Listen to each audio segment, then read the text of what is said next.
The wind did not simply blow across the Wyoming Territory in the late 1870s. It scoured. It was a physical weight, a relentless hand that stripped the paint from wagons, the bark from cottonwoods, and the hope from anyone foolish enough to believe the West was a land of easy promise.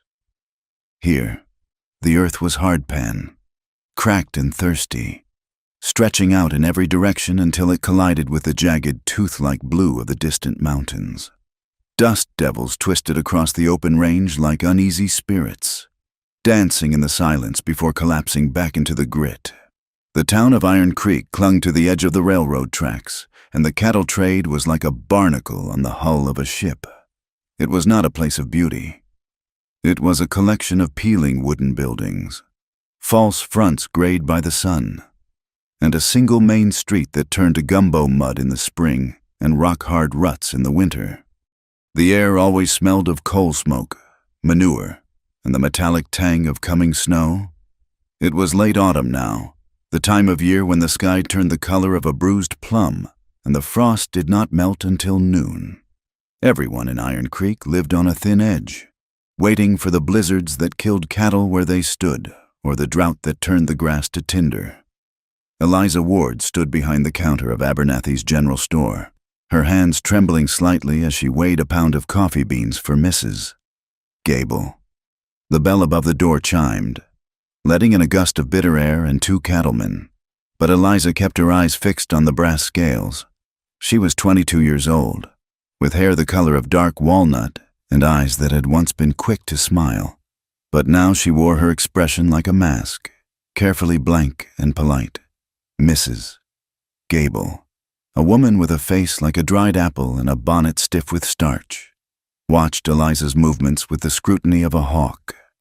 "That will be 15 cents, ma'am," Eliza said softly, her voice steady despite the knot in her stomach. "Mrs." Gable placed the coins on the counter, not in Eliza's open palm, dropping them so they clattered against the wood. She leaned in, her voice dropping to a stage whisper that was meant to be heard by the men near the stove. "I heard the banker's wife say they are sending to Denver for new linens. I suppose some stains just never wash out. Do they, Miss Ward?" The heat flushed up Eliza's neck, burning her skin. She knew exactly what stains Mrs. Gable meant. It had been 3 months since the afternoon in the back office of the bank. 3 months since Caleb Thorne, the banker's son, had cornered her while she was delivering a deposit for the store. The memory hit her like a physical blow. A sudden, sharp intrusion of the past. She could smell the bay rum Caleb wore, sweet and cloying, and the scent of stale cigar smoke trapped in the heavy velvet drapes of the office. She remembered the way he had smiled, locking the door, telling her that a girl with no family and no fortune ought to be friendlier if she wanted to get by in this town. She remembered the struggle, the tearing of her sleeve, her own muffled cry as his hand clamped over her mouth, and then the aftermath, the terror of running to Mr. Thorne, the father, weeping and shaking, believing that justice existed, but Mr. Thorne had simply looked at her disheveled dress and his son's scratched face. He had called in the Reverend Silas. Together, they had rewritten the history of that hour. They said she had tempted Caleb. They said she was a fortune hunter, a seductress who had tried to entrap a wealthy heir and then cried wolf when her schemes failed. "Here's your coffee, Mrs. Gable," Eliza said, pushing the paper-wrapped parcel across the counter. She refused to weep. She had shed all her tears in the first week, when the invitations stopped coming, when men on the street began to look at her with a sickening, assessing familiarity. Mrs. Gable snatched the package and swept out, leaving the door ajar. The whispers from the men by the stove grew louder. "Bold as brass," one muttered. "Working here like nothing happened." Mr. Abernathy, the store owner, emerged from the back room. He was a round, nervous man who was constantly wiping his forehead with a handkerchief. Today, he looked paler than usual. He wrung his hands, avoiding Eliza's gaze as he pretended to rearrange a stack of wool blankets. "Eliza," he said, his voice cracking. "Miss Ward?" "Yes, Mr. Abernathy?" She turned to him, and she saw the answer in the slump of his shoulders before he even spoke. "I had a visit this morning," he said, staring at a jar of peppermint sticks. "From Mr. Thorne. He holds the note in the store. You know, the mortgage comes due in January." "I understand," Eliza said. Her heart hammered against her ribs. A frantic bird in a cage. "I can work later, Mr. Abernathy. I can scrub the floors at night. I will take lower wages." "It is not the wages, girl," Abernathy snapped, his guilt making him sharp. "He says it is unseemly. He says decent women do not want to shop where a woman of your character is employed. He says if I keep you, he will call in the loan next week." Eliza felt the blood drain from her face. "Mr. Abernathy, I have nowhere to go. I have no savings left. I am sorry," he mumbled, finally looking at her. His eyes were wet, but his jaw was set in the stubbornness of a man trying to save his own skin. "You have to go, now. Take your pay from the till, $2 for the week, and go." 10 minutes later, Eliza was on the boardwalk, the wind cutting through her shawl. She had $2 silver in her pocket and a heavy stone in her chest. She walked toward the boarding house where she had lived for 2 years, hoping against hope that Mrs. Higgins would have more mercy than the merchant. She was wrong. By the time Eliza reached the boarding house, the news of her dismissal had apparently flown on the wind. Mrs. Higgins met her at the door, barring the entrance with her formidable bulk. Behind her, on the porch, sat Eliza's carpetbag. It was a small tapestry bag, worn at the corners. It contained everything she owned in the world: 2 dresses, a Bible that had belonged to her mother, a hairbrush, and a locket with a broken clasp. "I cannot have you here," Mrs. Higgins said, crossing her arms. "The other boarders are complaining. It is not a house for that sort." "I have paid my rent through the end of the month," Eliza argued, her voice trembling. "Please, Mrs. Higgins, it is going to snow tonight. Just let me stay until I can find a wagon leaving town." "I run a respectable establishment," the landlady said, though her eyes flickered with a momentary shame. "You can take your money back for the week remaining." She thrust a few coins at Eliza. "Now go on, before the Reverend sees you on my porch." The door slammed shut. The sound echoed like a gunshot in the quiet street. Eliza stood alone on the porch. The sun was beginning to dip below the horizon, painting the sky in violent shades of orange and blood red. The wind picked up, whistling through the eaves. She picked up her bag. It felt impossibly light, as if her entire life amounted to nothing more than a few pounds of cloth and memory. She stepped off the porch and into the mud, feeling the eyes of the town burning into her back. A curtain twitched in a window across the street. A dog barked. She kept her head high, staring straight ahead, but inside, she was screaming. Half an hour later, a wagon rolled into the south end of town. It was a sturdy buckboard, pulled by 2 roan horses that had seen many winters. The man holding the reins sat with the ease of someone who had spent more of his life in the saddle than on his feet. Jonah Hale was not a man who drew attention to himself. Yet there was a quality about him that made men step aside when he walked down the boardwalk. He was perhaps 32 years old, though the lines around his eyes and the streaks of gray in his dark beard made him look older. He wore a coat of heavy buffalo hide, worn slick at the elbows, and a wide-brimmed hat pulled low against the glare. He pulled the team to a halt in front of the livery stable and climbed down. He moved with a deliberate, heavy grace, checking the horse's hooves before he even looked at the town. Jonah lived 15 miles out, on a patch of land that backed up against the foothills. It was a lonely place, a place where a man could go days without hearing a human voice. And that was exactly how Jonah liked it. He walked toward the supply store, his spurs chinking softly in the dirt. He kept his gaze on the ground or the horizon, never meeting the eyes of the people he passed. Iron Creek tolerated Jonah Hale, but they did not embrace him. They knew the stories. They whispered that he had come up from Texas trailing a dark cloud. They said the Hale blood ran hot and violent. They said he had killed his own brother on a cattle drive near the Red River, that he had put a knife in his own kin's heart. Jonah knew the whispers. He never denied them. The truth was a burden he carried in the slope of his shoulders, a weight far heavier than the sacks of grain he was here to buy. He believed the town was right to be wary of him. He was a man marked by violence, and he had sentenced himself to solitude as a penance that had no end. He entered the general store just as the sun finally vanished. The interior was dim, lit by the sputtering yellow glow of kerosene lamps. The air smelled of sawdust and pickle brine. He moved to the back, gathering what he needed: a keg of nails, a sack of coffee, a box of cartridges. He spoke only when necessary, his voice a low rumble. 5 pounds of salt pork, he told the clerk, a pimply boy who had replaced Eliza behind the counter. As he waited, the door opened again. A woman slipped in. It was Eliza. Jonah had seen her before. He had seen her working here, moving with a quiet efficiency that he admired. He knew who she was. He heard the gossip, though he never participated in it. He knew they called her ruined. He knew they said she was a liar. When he looked at her, he did not see a liar. He saw a terrified animal cornered by wolves.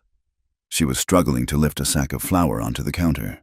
Her face was pale, her eyes red-rimmed but dry. "Mr. Abernathy," she said to the owner, who was hiding near the stove. I cannot keep this. I need to return it. I need the money back." Abernathy looked pained. "We do not usually do refunds, Miss Ward." "Please," she said. The single word was brittle, like dry glass. Jonah watched from the shadows of the dry goods aisle. He saw the way her hands shook. He saw the thinness of her cloak. She had returned the flour because she had no job. And a sack of flour was a luxury when you did not know where you would sleep. Abernathy grunted and slapped 50 cents on the counter. Eliza took the coin, her head bowed. As she turned to leave, she nearly collided with Jonah. She gasped, stepping back, clutching her reticule to her chest. She looked up at him, her eyes wide and startled. For a second, the rest of the room fell away. Jonah looked into her face and saw a depth of despair that mirrored his own. He saw the exhaustion of someone fighting a war they had already lost. He did not smile, he had forgotten how, but he nodded. It was a small, sharp dipping of his chin, a gesture of respect, or perhaps just acknowledgement. "I see you," it said. "I see you are still standing." Eliza blinked, confused by the lack of malice in his dark eyes. Then the shame rushed back in. She ducked her head, her cheeks flushing a painful crimson, and hurried out the door into the gathering night. "Good riddance," a man by the stove spat, chewing on a plug of tobacco. "I told my wife she ought to run out on a rail. Bring whatever is coming to her, if you ask me. Strutting around tempting decent men." Jonah stiffened. His hand, resting on the crate of cartridges, tightened until the knuckles turned white. He slowly turned his head to look at the speaker. The man was big, paunchy, with grease in his beard. Jonah said nothing. He simply looked at the man. He looked at him with the flat, dead stare of a man who had watched the life go out of his own brother's eyes. The silence in the store stretched, thin and taut as a wire. The man by the stove swallowed hard, suddenly finding the floor very interesting. Jonah paid for his goods and walked out into the cold. Night had fully claimed the town. The temperature plummeted, the wind turning from a gale into a knife. The stars overhead were hard and bright, indifferent to the suffering below. Eliza had nowhere to go. She had tried the livery stable first, hoping to curl up in the straw of an empty stall, just for a few hours. But the stable hand, a nervous boy named Tim, who was terrified of losing his position, had found her. "You can't be here, Miss Eliza," he stammered, holding a pitchfork like a weapon. "The boss said.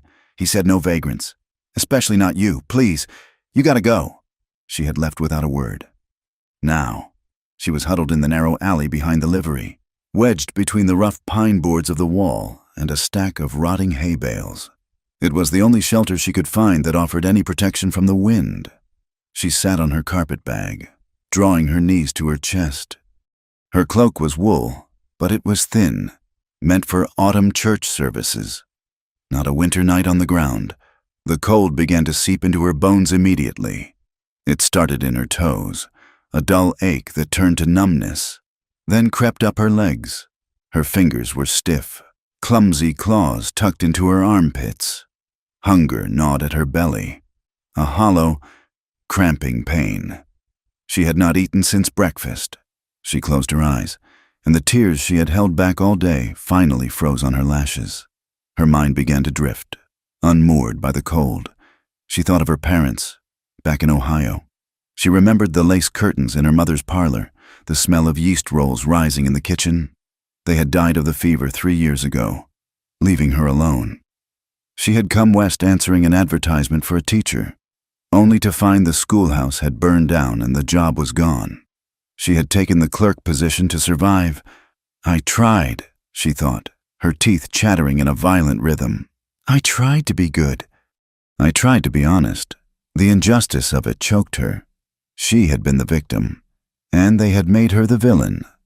She wondered, with a detached curiosity, if this was how she would die, frozen stiff behind a stable in a town that hated her. It seemed terribly lonely. She tucked her head down, burying her face in her knees, and drifted into a dangerous, dozing stupor. It was an hour later when Jonah finished loading his wagon. He had taken his time, checking the harness, double-checking the lashing on the supplies. He delayed because the thought of the empty ranch house awaiting him was heavier than usual tonight. He led the horses out of the main bay of the livery, intending to mount the wagon seat in the street. As he walked around the side of the building to check the rear wheel, his boot struck something soft. He stopped, his hand dropping instinctively to the Colt Navy revolver at his hip. "Who is there?" he demanded, his voice raspy. There was no answer, just a faint, ragged sound, a breath. Jonah squinted into the gloom. A shape lay wedged against the wall, a bundle of dark fabric. He crouched down, the leather of his coat creaking. He reached out and touched the shoulder of the figure. Eliza flinched so violently she nearly struck her head against the wall. Her eyes flew open, wide and glassy with terror, when she saw the large, dark silhouette looming over her. She let out a small, strangled whimper and tried to scramble backward, but her limbs were too stiff to obey. "Easy," Jonah said. He held his hands up, palms out. "Easy now?" He saw who it was. The recognition hit him hard. This was the girl from the store, the banker's victim. She was shivering so hard her teeth clicked together audibly. Her skin was the color of skimmed milk. Her lips blue. "You are freezing," Jonah said. It was a statement of fact, devoid of judgment. I... Her voice was frozen in her throat. "I have nowhere." "Well, you cannot stay here," Jonah said. "You will be dead by morning." A shadow fell over them. A man stumbled out of the back door of the saloon nearby, reeking of whiskey. He swayed, peering at Jonah and Eliza. "Well, look at that," the drunk slurred, laughing wetly. "The killer and the whore, a match made in hell, ain't it? Why don't you leave the town whore where she belongs? Hale? In the dirt?" Jonah stood up. He rose to his full height, towering over the drunk. He did not shout. He did not draw his gun. He simply turned his head and fixed the man with a look of such concentrated, icy menace that the drunk's laughter died in his throat. Jonah's jaw was a ridge of granite. "Walk away," Jonah said softly. "While you still have legs to carry you." The drunk blinked, swallowed, and stumbled backward, retreating into the darkness as fast as his unsteady feet would allow. Jonah turned back to Eliza. He unbuttoned his heavy buffalo coat. "No," Eliza whispered, her teeth chattering. "I cannot. I will cause trouble for you." "Trouble and I are old friends," Jonah said. He pulled the coat off and draped it around her. The heavy, animal warmth of it enveloped her, smelling of tobacco and horse and man. It was the warmest thing she had felt in months. He did not ask for permission. He bent down and scooped her up into his arms. She was frighteningly light, like a bird made of hollow bones. She stiffened, bracing for cruelty, but his hold was firm and surprisingly gentle. He held her as if she were something breakable that needed to be kept whole. He carried her to the wagon. As he reached the street, a tall, severe figure stepped out from the shadows of the churchyard. It was Reverend Silas, his black coat blending with the night, his face pale and rigid. The preacher blocked Jonah's path to the wagon. "Mr. Hale," Silas said, his voice ringing with practiced authority. "I see you have collected the refuse of our community." Jonah stopped. Eliza cradled against his chest. She buried her face in his shirt, shaking with shame. "She is a human being, Reverend," Jonah said, "and she is freezing to death. She is a woman of loose morals," Silas intoned, "a temptress who has led a good man's son astray. If you take her in, Jonah Hale, you invite sin into your house. You will stain your soul beyond the redemption it already seeks." Jonah looked at the preacher. The wind whipped Jonah's hair across his eyes, but his gaze remained steady. "My soul is my own concern, preacher," Jonah replied. His voice was flat, final. "And I reckon the Lord has more to say about leaving a woman to die in the cold than he does about your gossip." He stepped around the preacher, ignoring the man's gasp of indignation. He walked to the wagon and lifted Eliza onto the seat. He climbed up beside her, taking the reins. He wrapped a wool blanket over her legs, tucking it in tight. Then he slapped the reins against the horse's rumps. "Get up!" The wagon lurched forward, the iron wheels grinding against the frozen mud. As they left the town behind, the lights of Iron Creek fading into the distance, silence descended again. Eliza was half-conscious, her mind blurring between the cold and the sudden, overwhelming heat of the coat. She felt the steady, rocking motion of the wagon. She smelled the leather of the harness and the sweat of the horses. But mostly, she felt the solid presence of the man beside her. He had one arm braced against the seat back, propping her up so she wouldn't slide. He was a wall between her and the wind, for the first time in months. Eliza Ward closed her eyes and did not see the face of the banker's son. She felt only the rough wool of a stranger's coat and the surprising warmth of being saved. Overhead, the sky was a vast, indifferent dome of black scattered with stars like chips of ice, watching as the wagon rolled into the dark, vast emptiness of the plains.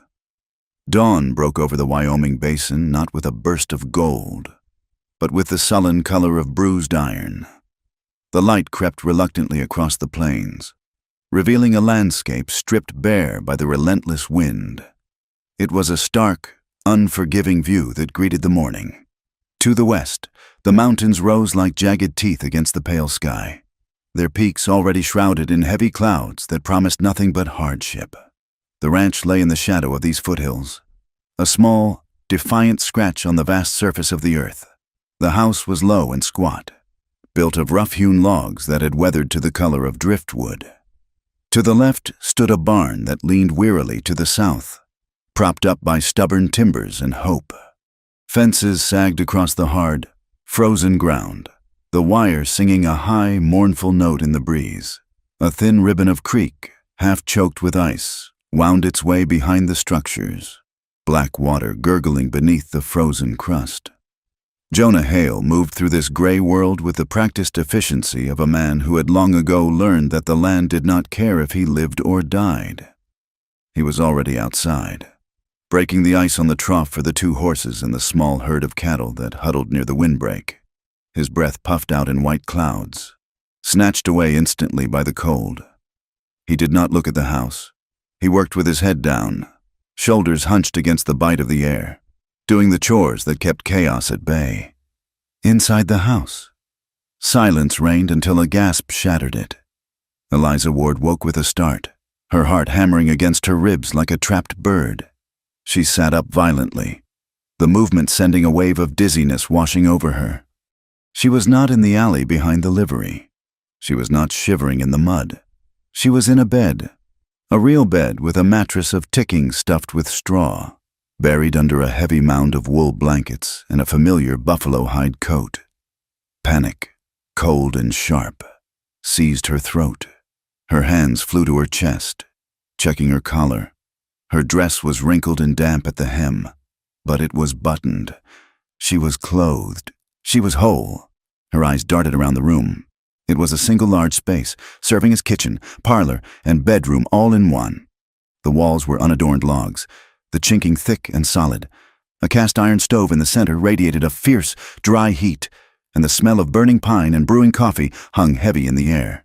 In the corner, sitting in a straight-backed wooden chair with his arms crossed over his chest, was the man from the store.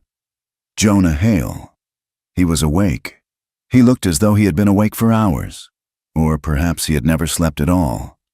His dark eyes were fixed on the stove door, but as soon as she stirred, his gaze shifted to her. He did not smile.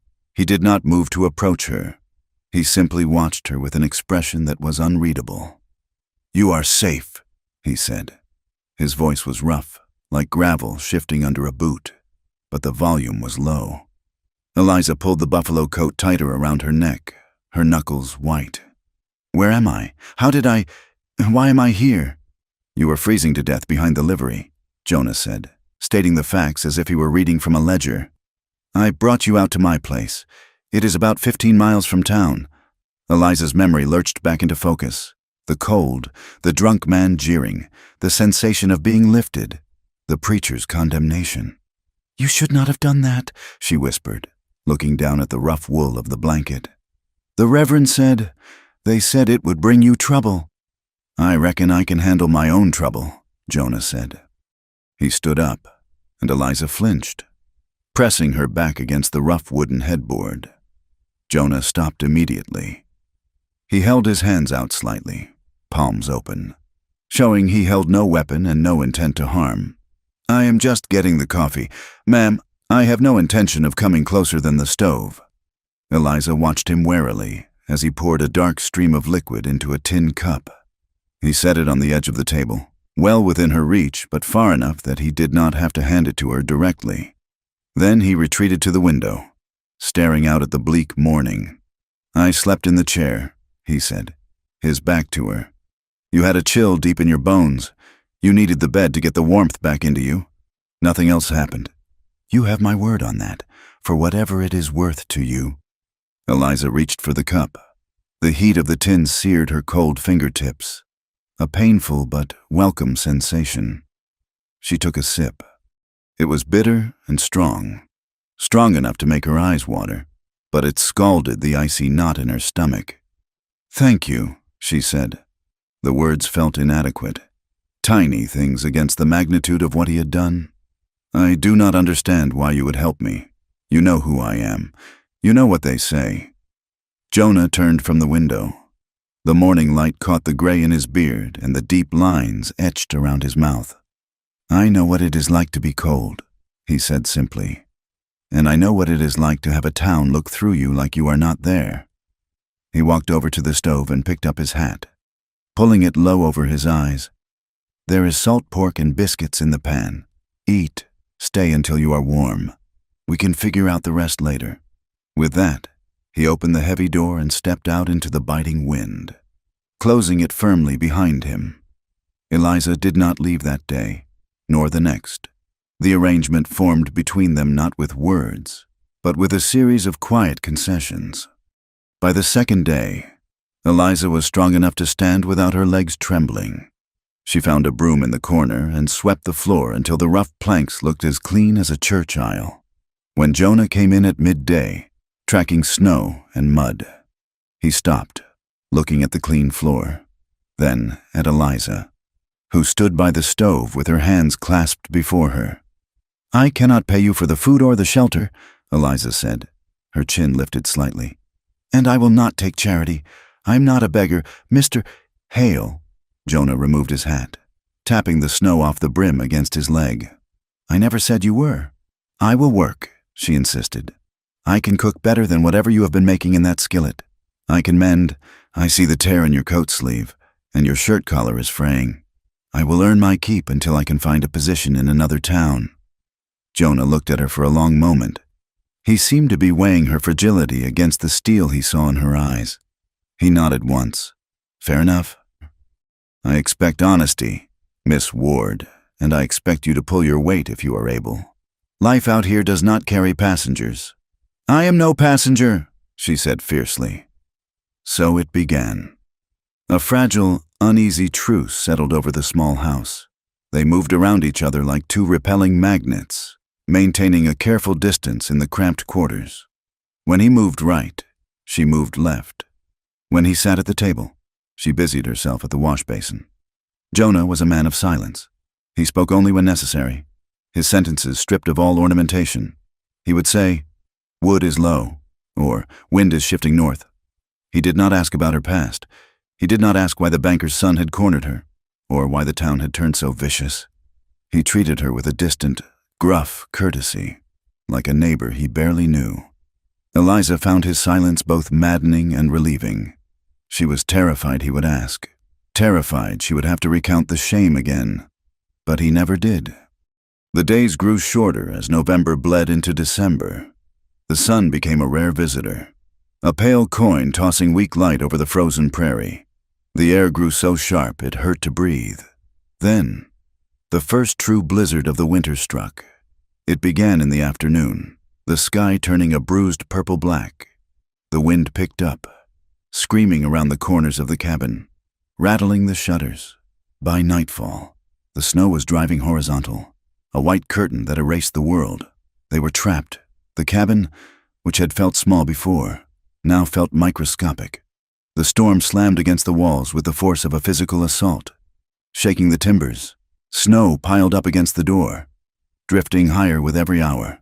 "We will not be going out for a few days," Jonah said, barring the door with a heavy piece of oak. He turned to face the room. The wind howled outside, a lonely, terrifying sound that made the fire in the stove seem incredibly precious. For 3 days, the storm raged. They were forced into an intimacy neither had asked for. Eliza took over the domestic sphere completely. She nursed the fire with a miser's care, counting every log. She took Jonah's shirts, worn thin at the elbows and frayed at the cuffs, and sat by the window's gray light, stitching them with tiny, precise movements. She cooked stews from dried beans and salted meat, using herbs she found in dried jars on a high shelf to coax flavor from the simple ingredients. Jonah, unable to work outside, was restless. He paced the small floor, checking the window every 10 minutes. He oiled his tack, the smell of leather and grease filling the room. He sharpened his knife on a whetstone, the rhythmic shh sound becoming a heartbeat in the quiet house. The sleeping arrangements remained the same, though the tension of it grew with the confinement. "Take the bed," Jonah said the first night of the storm, throwing a blanket onto the floor near the stove. "Mr. Hale, you cannot sleep on the floor," Eliza protested, standing by the bed with her arms wrapped around herself. "It is your house.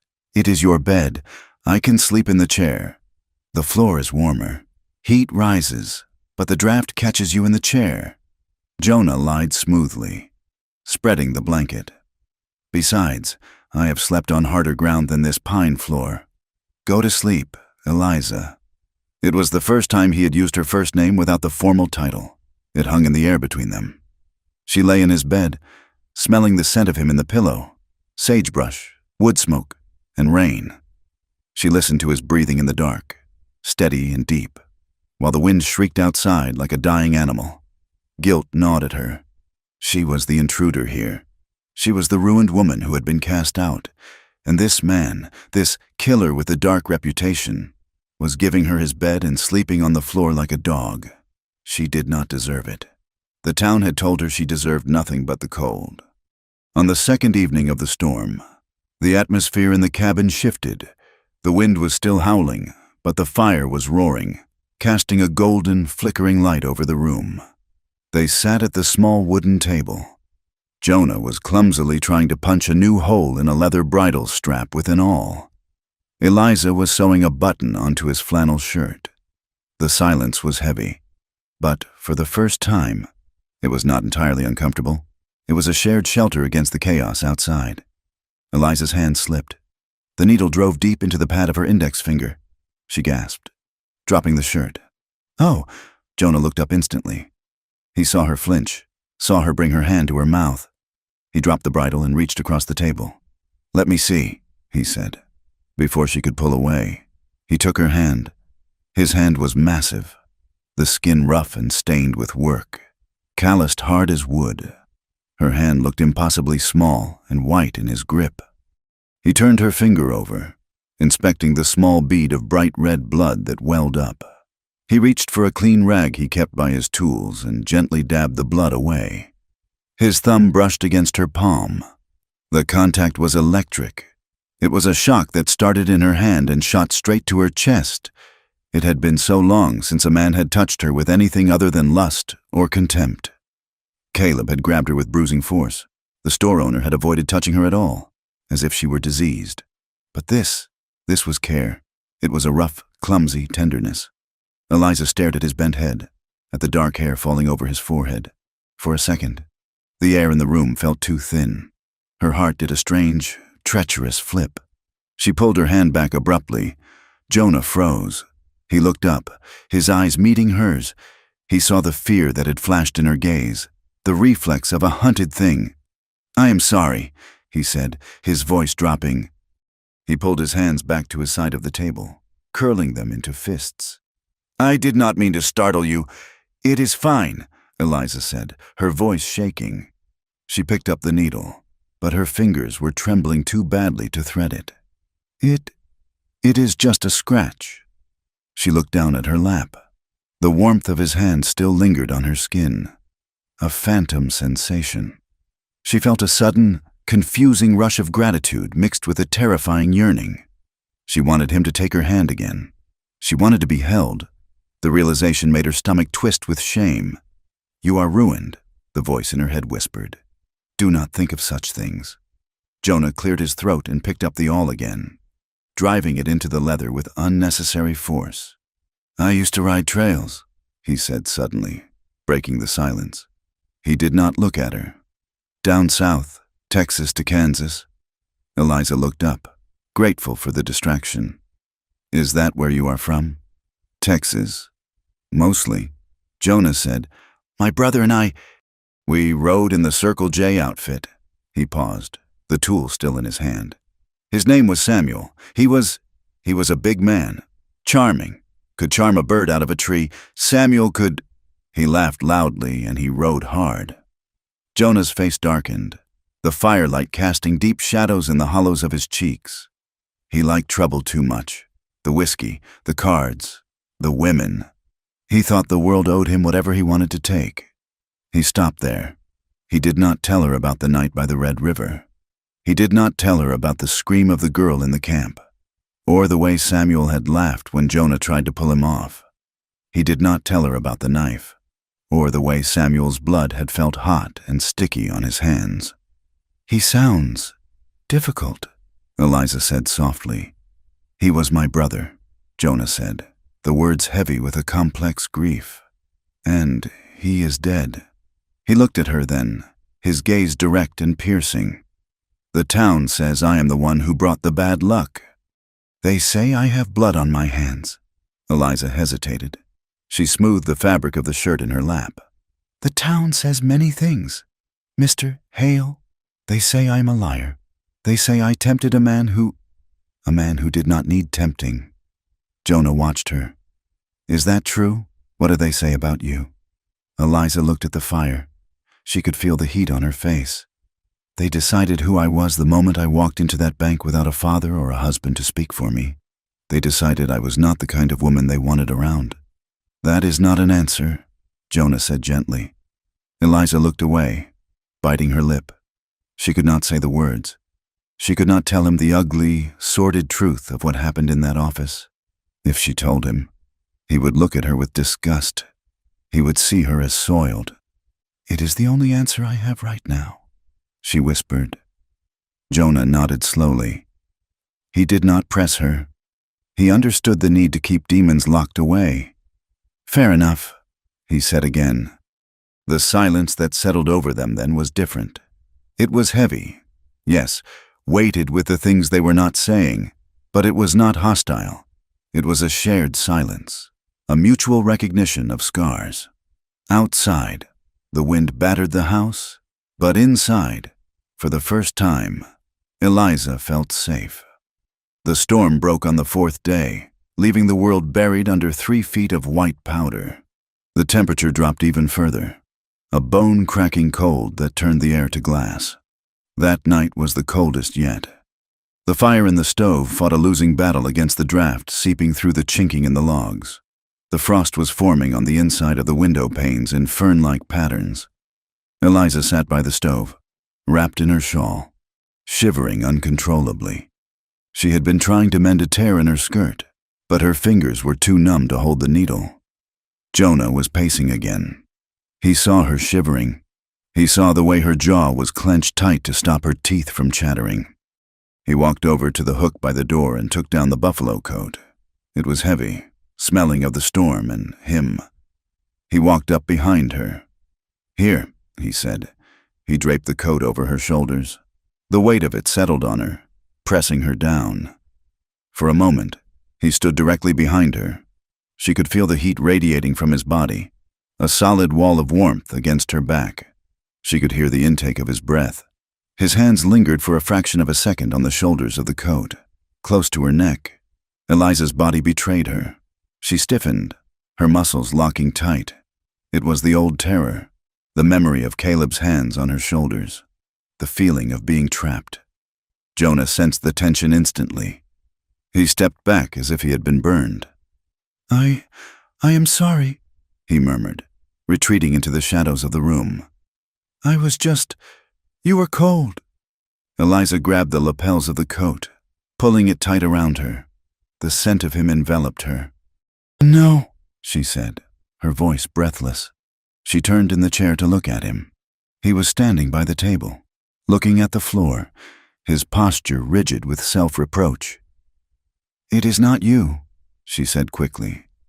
I am just not used to kindness. Mr. Hale, it frightens me." Jonah looked at her, his eyes dark and unfathomable. "You should not be frightened of kindness. Eliza, it is the only thing worth anything in this world." He turned and walked to his pallet on the floor, lying down and turning his back to the room. Eliza stayed in the chair for a long time. The fire popped and hissed. She buried her nose in the collar of his coat, inhaling the scent of him. Her heart was racing, but as she sat there in the quiet dark, she realized with a jolt of shock that it was not just fear that made her pulse hammer. She remembered the heat of his body at her back. She remembered the size of his hands. And beneath the fear, beneath the shame, there was something else, an ache, a hollow, hungry longing to lean back against him, to let him wrap his arms around her and shut out the cold. She closed her eyes, horrifying herself. "He is a killer," the town whispered. "You are a ruined woman," the town shouted. She was broken. She had to be. No decent woman would feel this way about a rough, silent cowboy who carried a knife and a dark past. No decent woman would want a man's touch after what had been done to her. But she did. God help her, she did. On the floor, Jonah lay with his eyes wide open, staring into the darkness. He could hear the soft sound of her breathing. He could smell the faint scent of lavender soap that clung to her skin. His hands were clenched into fists at his sides. He was a fool.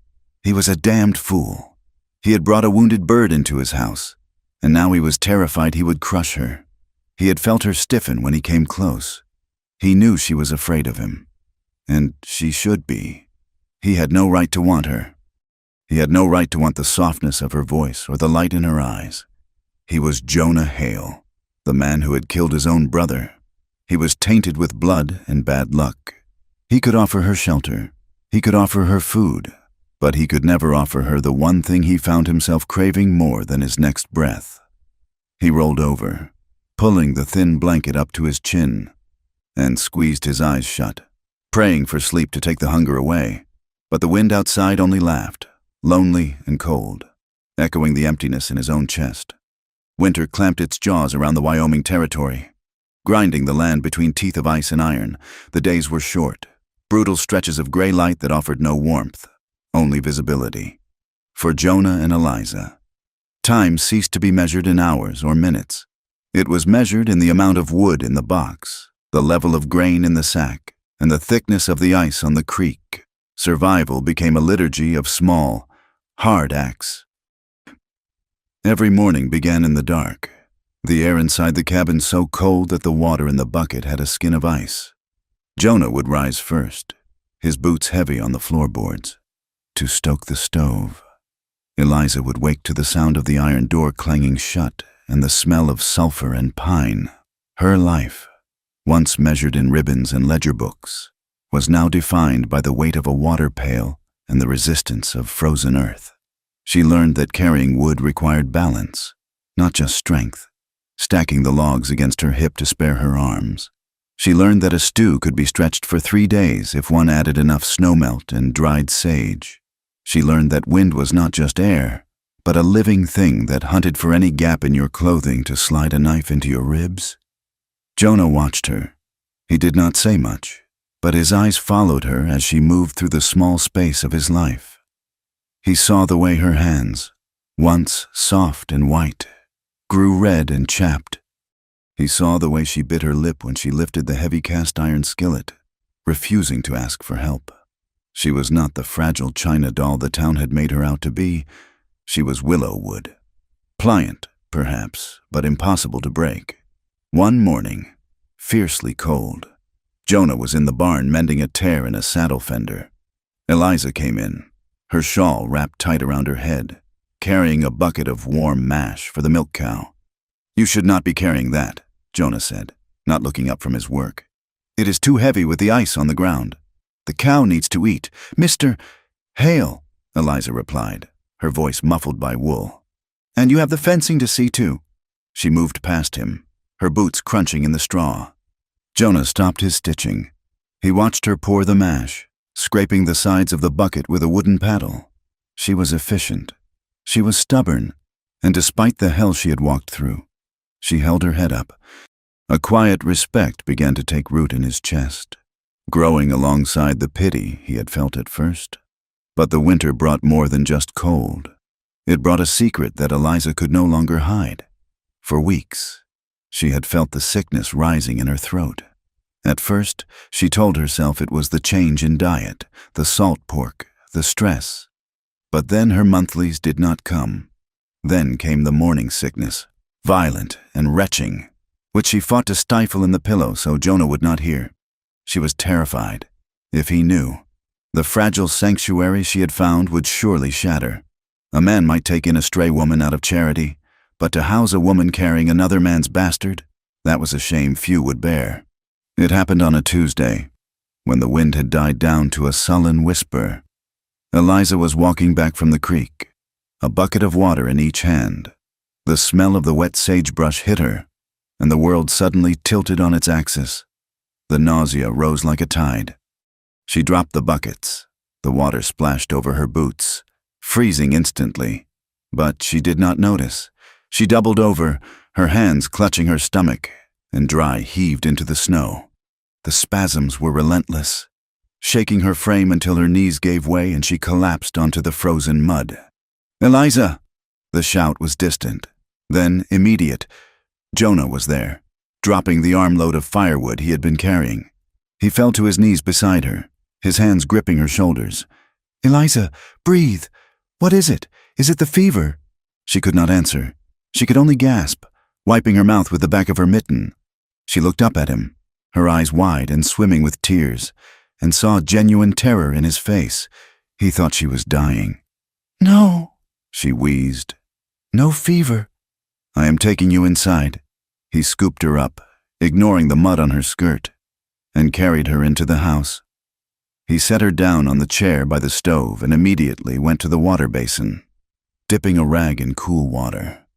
"Jonah, stop," she said. Her voice was thin, trembling. He turned, the wet rag in his hand. "You are sick. You are shaking like a leaf." "I am not sick," she whispered. She closed her eyes, tears leaking out from beneath the lashes. I am in a family way." The silence that followed was absolute. The only sound was the crackle of the fire and the wind scratching at the window pane. Jonah stood perfectly still. He lowered the rag slowly to the table. His face was unreadable, a mask of stone. "The banker's son," Jonah said. It was not a question. Eliza nodded, Her head bowed so low her chin touched her chest. "Caleb Thorne, in the office. I told you he cornered me. I did not tell you the rest." The words came tumbling out then, a dam breaking. She told him about the locked door. She told him about the heavy velvet drapes and the smell of stale cigar smoke.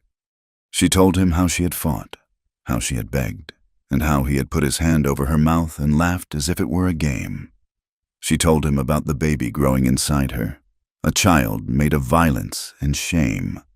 "I will leave," she sobbed, her hands covering her face. "I know I cannot stay. I know it is too much to ask of any decent man. I will pack my things. I will go." Jonah did not move.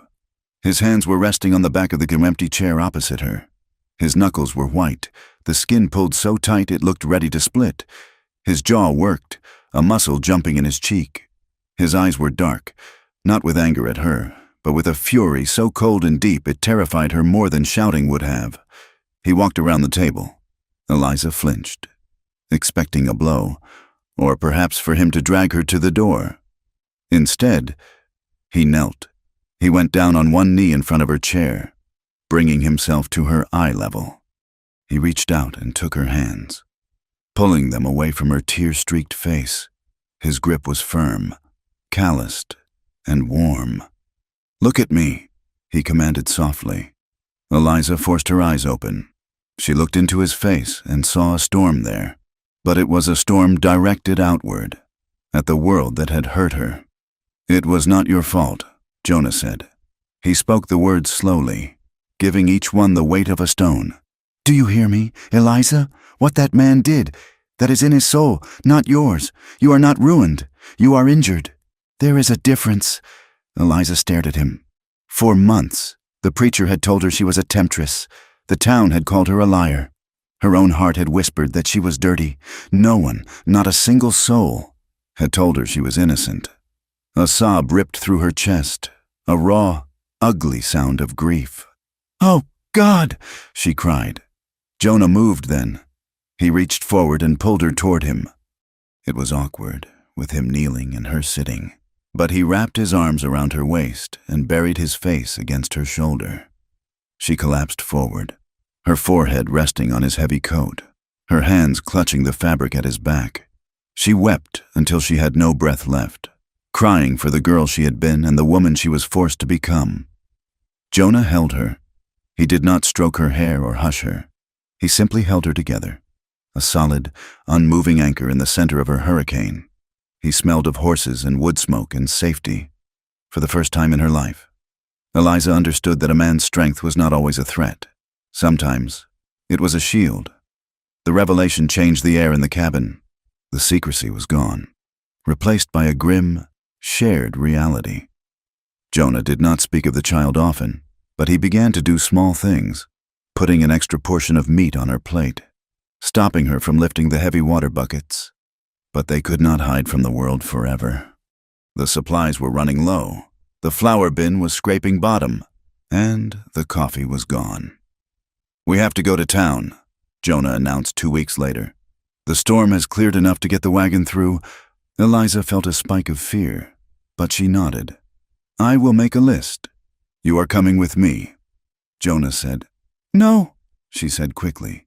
"I cannot face them. Please, Jonah."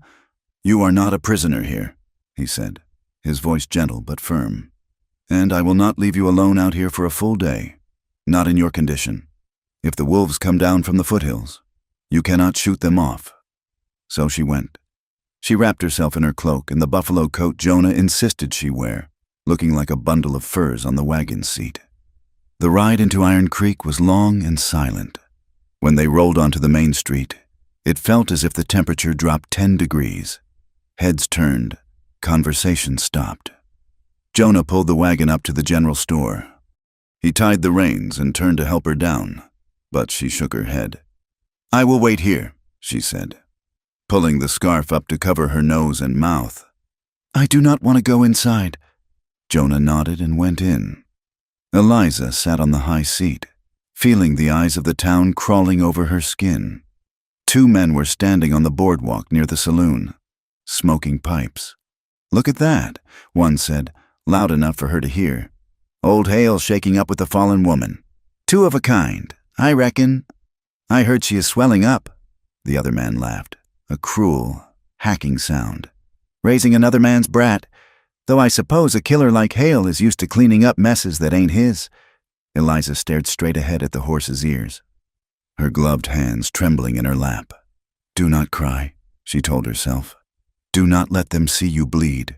The door of the store opened, and Jonah stepped out, carrying a large wooden crate. He set it in the back of the wagon with a thud. He did not look at the men, but his shoulders were set in a hard line. The Reverend Silas stepped out of the mercantile, clutching a leather-bound Bible. He stopped when he saw Jonah. Mr. Hale, the preacher boomed. I trust you are satisfied with your choices. The town is talking. They say you are living in sin with that woman. Jonah turned slowly. He brushed a speck of dust from his sleeve. The town talks because their lives are empty, preacher, and you talk because you like the sound of your own voice. You are inviting judgment, Silas shouted, pointing a finger. You harbor a harlot, and now you intend to raise a child born of vice? You will be cursed. Jonah Hale, the land will spew you out. Jonah walked around the front of the wagon. He stopped 2 feet from the preacher. Jonah was not a tall man, but in that moment, he seemed to loom like a mountain. My house is my own, Jonah said. His voice was low, distinct, and carried no heat, which made it terrifying. And no man in this town, not you, not the banker, and not those cowards by the saloon, has the right to decide who freezes to death in the snow and who does not. You tend to your flock. Silas, leave the judging to God. I reckon he has better aim than you. He climbed onto the wagon, took the reins, and snapped them.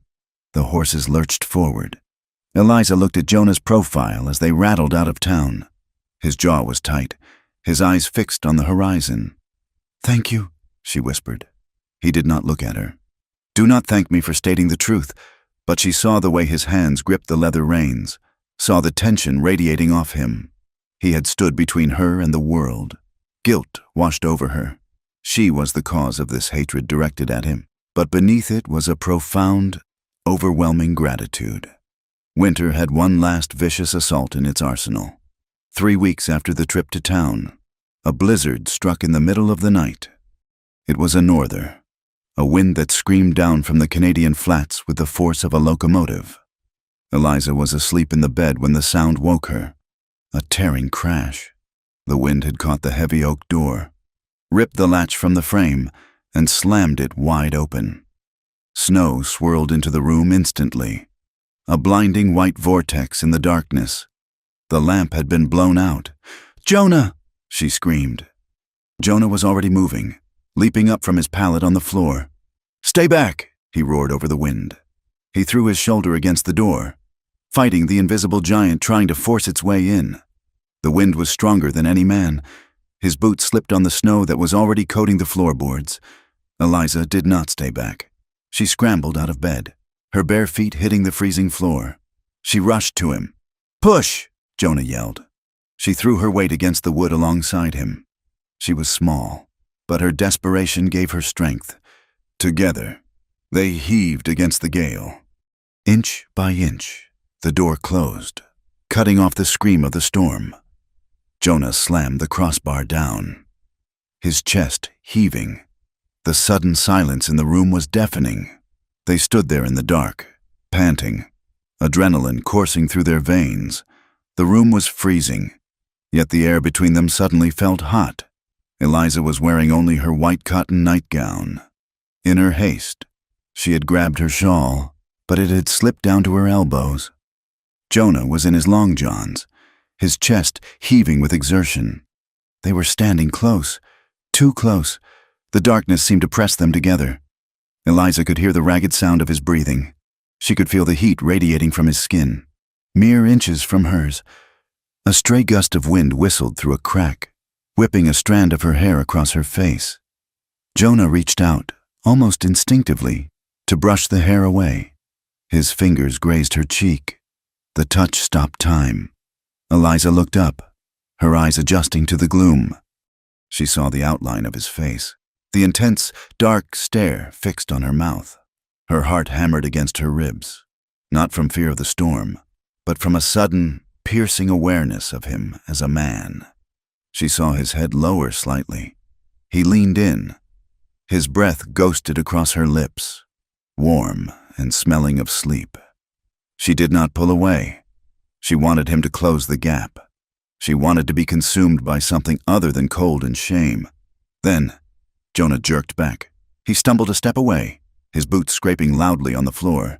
He turned his back to her, bracing his hands against the door he had just barred. "Go to bed, Eliza," he rasped. His voice was strained, tight with something painful. "Go back to bed." Eliza stood there, shivering, her body humming with a rejected energy. She pulled her shawl up, covering herself. "Jonah, please," he said. It was a plea. She turned and fled to the bed, diving under the covers. She lay there, shaking, realizing with a terrifying clarity that she wanted him. She wanted his hands on her, not out of gratitude, not out of safety, but out of desire.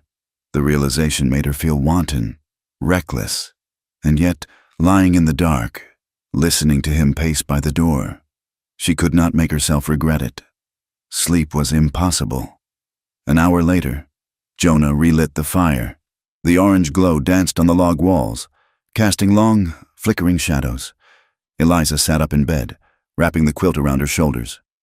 Jonah was sitting on the floor by the hearth, staring into the flames, his arms resting on his knees. "I am sorry," Eliza whispered into the quiet. Jonah did not turn. "For what?" For being a burden. For bringing this shame to your door. You deserve a whole woman, Jonah. Not one who is broken, not one carrying another man's child." Jonah picked up a piece of kindling and snapped it in two. The sound was sharp, final. "Whole," he repeated, testing the word like a bad coin. He laughed softly, a bitter sound. "Eliza, you look at me and you see a man who saved you, but you do not know what I am. I know you are a good man," she said stubbornly. "I killed my brother," he said. The words hung in the air, absorbing the oxygen. Eliza went still. Jonah continued, speaking to the fire. "It was not a duel. It was not an accident. We were on a drive near the Red River. Samuel, he had been drinking for 2 days. There was a girl in the camp, a cook's daughter. She was 16. Eliza felt a chill that had nothing to do with the winter. She pulled the quilt tighter. "He went after her," Jonah said, his voice devoid of emotion. "I heard her screaming. I ran to the wagon. He had her pinned. He was tearing at her dress. I tried to pull him off. He was big, stronger than me. He laughed and backhanded me. He said I should wait for my turn." Jonah dropped the broken kindling into the fire. Sparks flew up. "I had my knife. I did not think so. I drove it into him, under the ribs, straight into the heart." He looked at his hands, turning them over in the firelight. "He died looking at me. My own blood. The crew called it self-defense. They said he was wild, that it was bound to happen. But I know the truth. I killed the man I shared a cradle with." He finally turned to look at her. His eyes were wet, shining with a torture he had carried for years. "I am not whole. Eliza, I am cracked down the middle. I have blood on my hands that will never wash off. If anyone in this house is ruined, it is me." Eliza looked at him, and her heart broke wide open. She saw the guilt that had driven him into isolation. She saw that he believed he was a monster, and she understood, with a sudden, blinding clarity, why he had saved her, why he had been so gentle. He was not saving her. He was trying to balance a ledger that could never be balanced. She pushed the quilt aside. She walked across the cold floor to the hearth. She knelt beside him. "He was hurting her," Eliza said softly. "You stopped him. You did what no one did for me." Jonah flinched as if she had struck him. "You are not a monster, Jonah," she whispered. "You are the man who stops the monsters." Overcome by the darkness and the shared confession, Eliza reached out. She took his hand, the hand he believed was stained with sin. He did not pull away.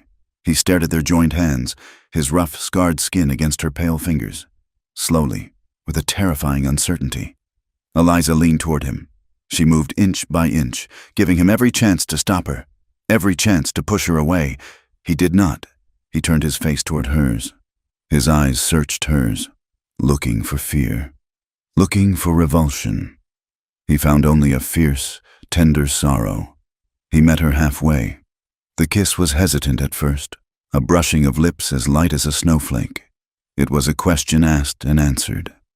Then, a low sound broke from Jonah's throat, a groan of surrender, and the kiss deepened. It was not the frantic, lustful grasping of a boy. It was the desperate connection of two people who had been starving in the cold. It tasted of salt and wood smoke. Jonah freed his hand and brought it up to cup her face. His thumb traced her cheekbone with a reverence that made her tremble. He held her as if she were made of spun glass, precious and rare. Eliza melted into him, her hands clutching the front of his shirt. For the first time since the bank, she did not feel dirty. She felt clean. She felt seen. The fire snapped and hissed beside them, throwing gold light over their joined forms. Jonah broke the kiss, breathing hard. He rested his forehead against hers. His eyes closed. His hands were shaking slightly where they held her face. "Eliza," he whispered, his voice ragged. I will never take from you what you do not give freely. You tell me to stop, and I stop. Always." "I know," she breathed. "I am afraid I will break you," he confessed. "I am already broken," she said, pulling back to look at him. "And so are you. Maybe the pieces fit." He looked at her then, and the haunted look in his eyes receded. Just a fraction. The desire between them was there, humming in the air like a struck tuning fork. But it was anchored now. It was no longer a frightening thing. It was a promise of warmth in a world that had offered them only ice. Jonah kissed her forehead, a benediction, and then pulled her against his chest. They sat there on the floor as the fire died down, holding onto each other while the wind howled outside. Two castaways who had finally found a shore. Spring arrived in the Wyoming territory, not with a gentle awakening, but with a violent unraveling. The silence of the deep freeze was replaced by the roar of water. The snow, which had held the land in a clean, white stasis for months, collapsed into a heavy, sucking mud that the locals called gumbo. It was thick, clay-heavy earth that clung to boots and wagon wheels with the tenacity of a starving dog.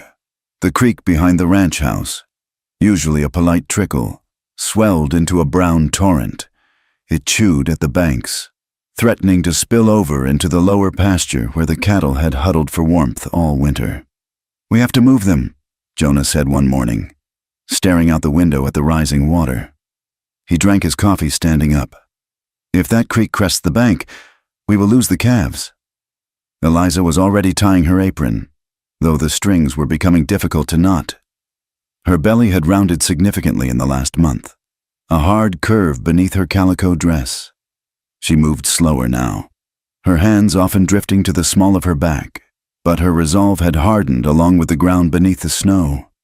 "I will take the flank," she said, reaching for her shawl. Jonah frowned, his dark brows pulling together. "The mud is deep. Eliza, you could slip. Stay at home." "You cannot move 50 heads alone in this muck." "Jonah Hale," she countered, stepping into her boots. "And we cannot afford to lose a single calf." "I am coming." He looked at her, ready to argue, but he saw the set of her jaw. It was the same stubborn look she wore when she scrubbed the floor or mended a harness until her fingers bled.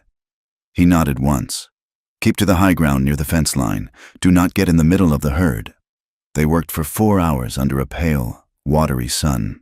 The air was raw, smelling of wet sage and rotting grass. The cattle were balky, stupid with the remnants of winter lethargy, refusing to cross the slick patches of melting ice. Jonah rode his roan gelding, whistling and shouting, cutting back and forth to drive the stragglers. Eliza walked the fence line, waving a blanket to turn the cows back toward the ridge. She slipped twice. The second time, she went down on one knee. gasping as the mud sucked at her leg, before she could even struggle to rise. Jonah was there. He had swung down from his horse while it was still moving. "I have got you," he grunted, his hands gripping her arms to haul her up. He did not let go immediately.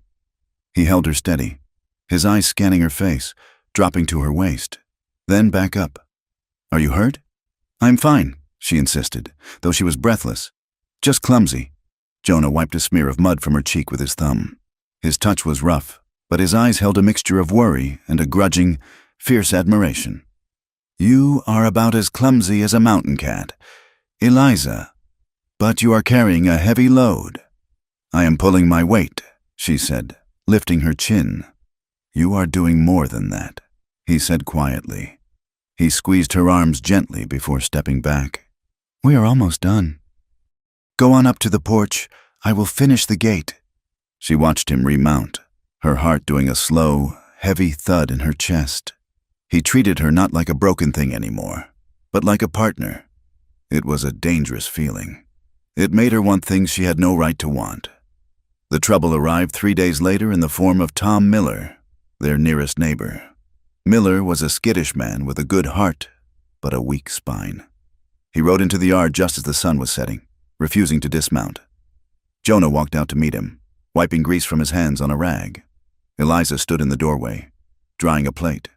"Evening, Tom," Jonah said. "You look like you have a ghost on your trail." "Jonah?" Miller nodded, his eyes darting toward the house where Eliza stood. He lowered his voice, but the wind carried his words clearly enough. "I cannot stay. My wife, well, she would skin me if she knew I was here. But I thought you ought to know." "Know what?" Jonah asked, his posture stiffening. "The town," Miller said, twisting his reins. "The banker and the preacher had a meeting. They are stirring things up. Jonah, they are saying that woman, they are saying she is unfit, immoral. They are saying once the baby is born, the law ought to step in." Eliza felt the plate slip in her hands. She caught it against her stomach, her breath hitching. "Step in how?" Jonah asked. His voice was like the crack of a whip. "Take the child," Miller whispered. "Send it to an orphanage in Denver, and run her out of the territory for good. They say she is living in sin, and it is a stain on the community." Jonah took a step forward, his hand dropping to the colt at his hip, though he did not draw it. "Let them come. I will bury the first man who steps foot on this land with ill intent." "It is not just men with guns, Jonah," Miller warned. "It is the law. Judge Vance listens to the banker. If they bring a paper from the court, you cannot shoot a court order." Miller turned his horse. "I have said my piece. Watch your back. Hail." He rode off into the twilight. Jonah stood in the yard for a long time, staring at the empty road. When he turned back to the house, his face was a mask of thunder. Eliza was not in the doorway. She was sitting at the table, her face buried in her hands. The fear was a cold stone in her gut.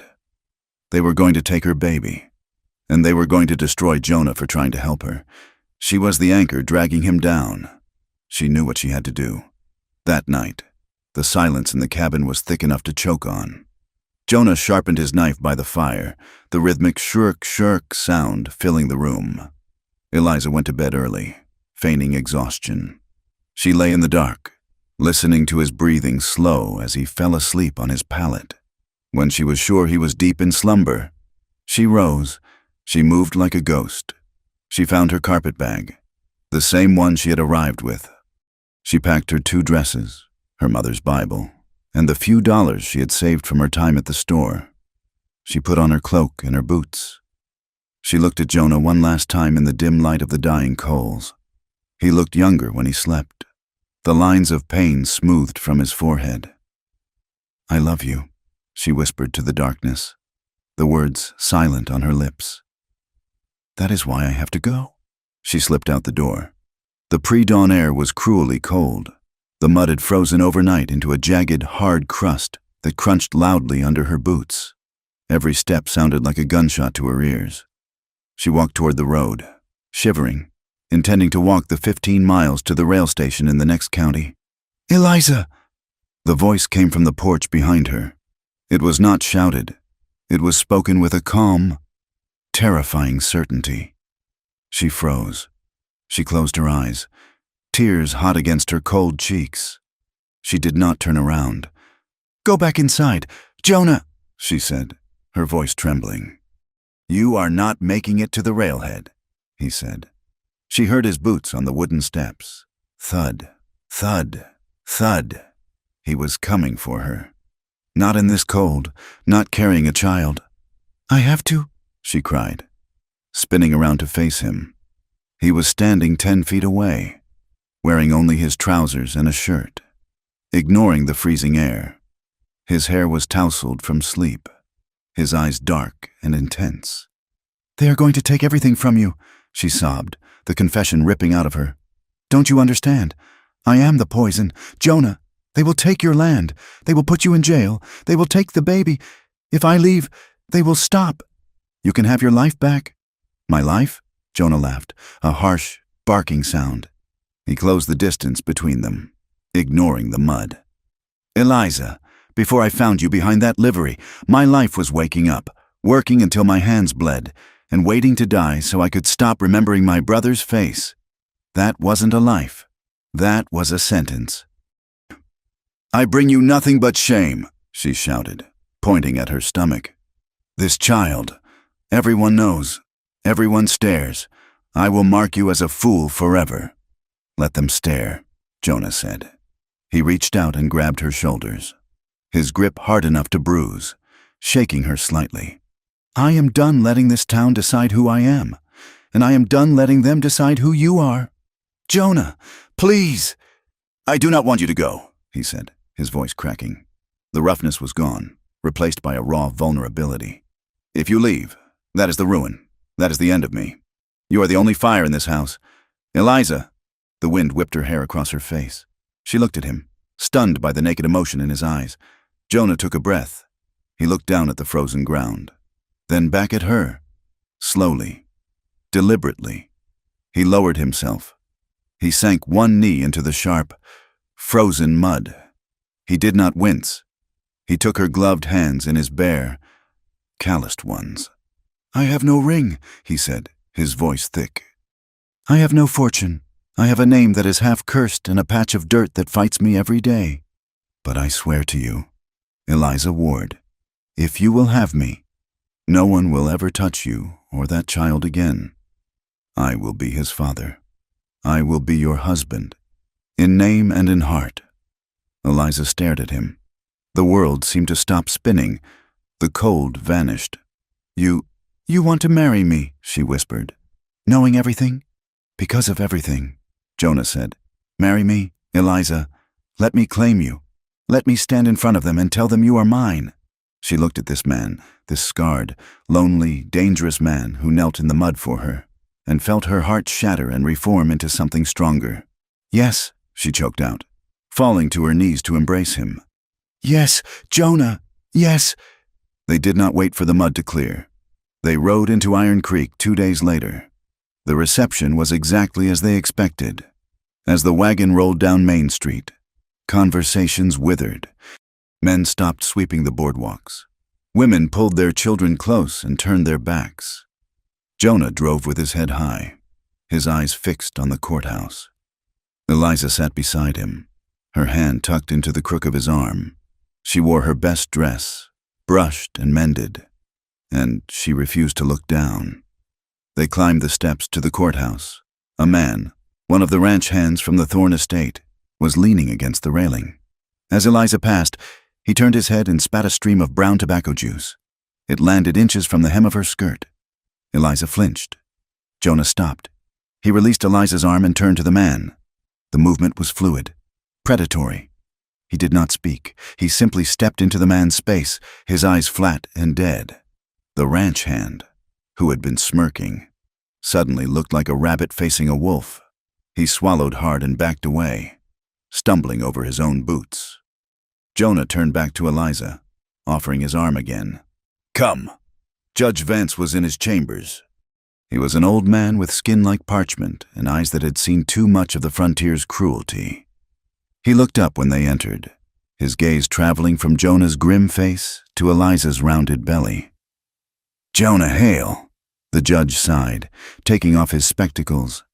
"And Miss Ward, I heard rumors you might be coming." "We are here to be married, Judge," Jonah said. "We want it done legally, tied tight so no man can undo it." The judge looked at them for a long moment. He saw the way Jonah placed himself slightly in front of her. He saw the way Eliza's hand gripped Jonah's sleeve. The judge was a man of the law, but he was also a man who knew that justice and the law were rarely the same thing. "The preacher won't like it," Vance said, reaching for his ledger. "The preacher is not the groom," Jonah said. The ceremony was short. There were no flowers, no music, just the scratching of a pen and the dusty smell of old law books. When the time came, Jonah reached into his vest pocket. He pulled out a ring. It was simple gold, thin and unadorned.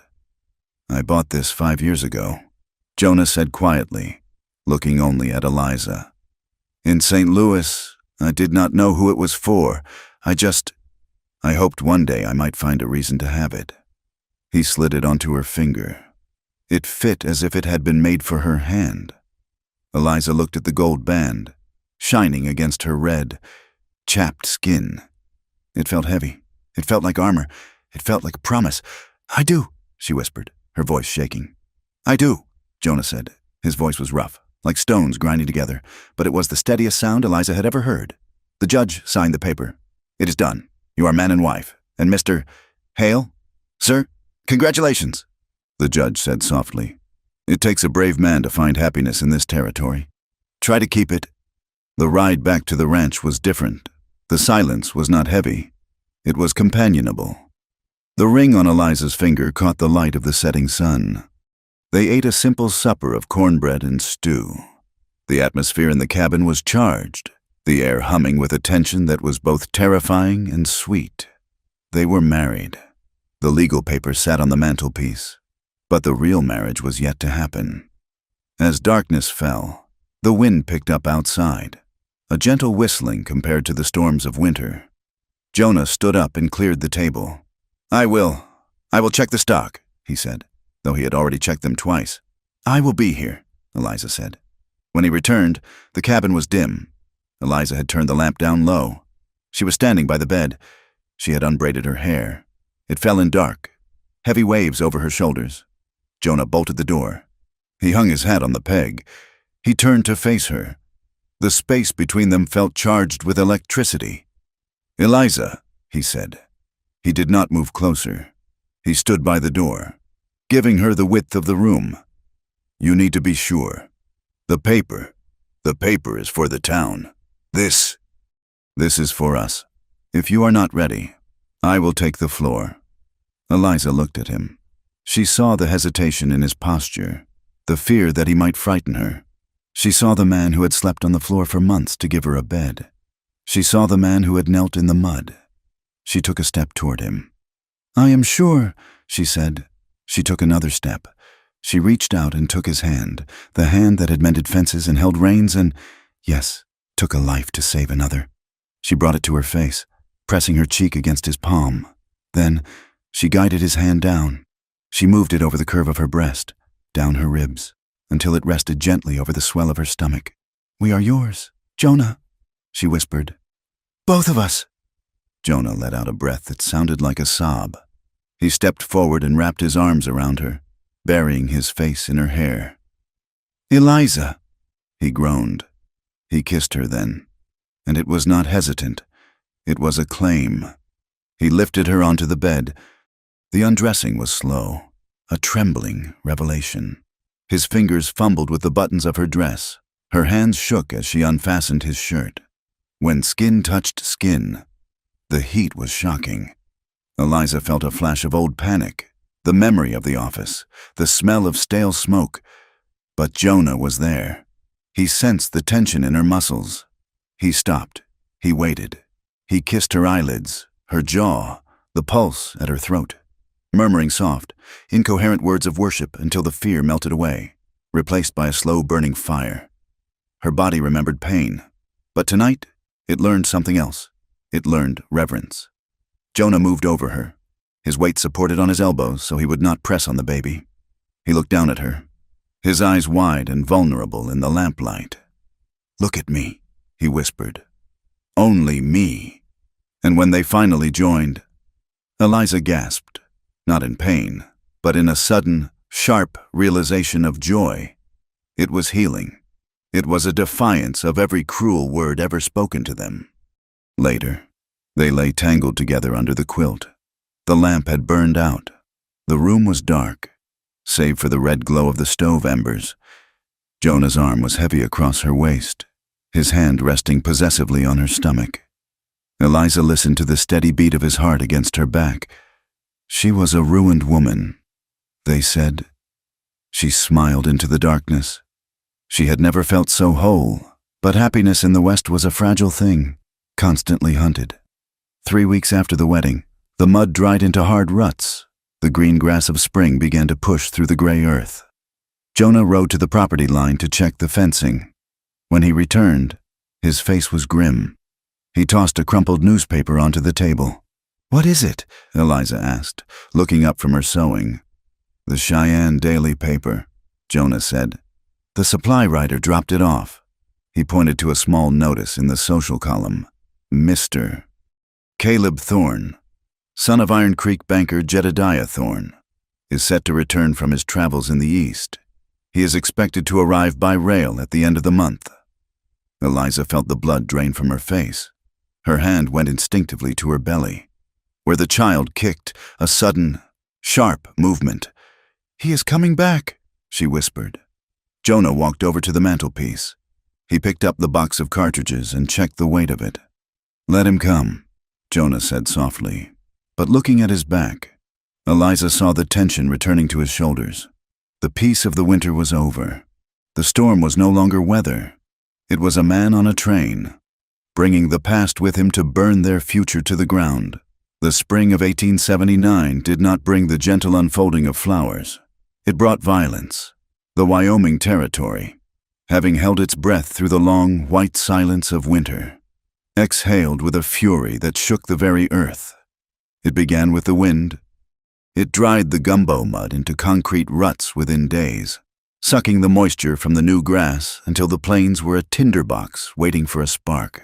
The sky turned a sickly, bruised yellow in the afternoons, heavy with static electricity that made the hair on Jonah's arms stand up.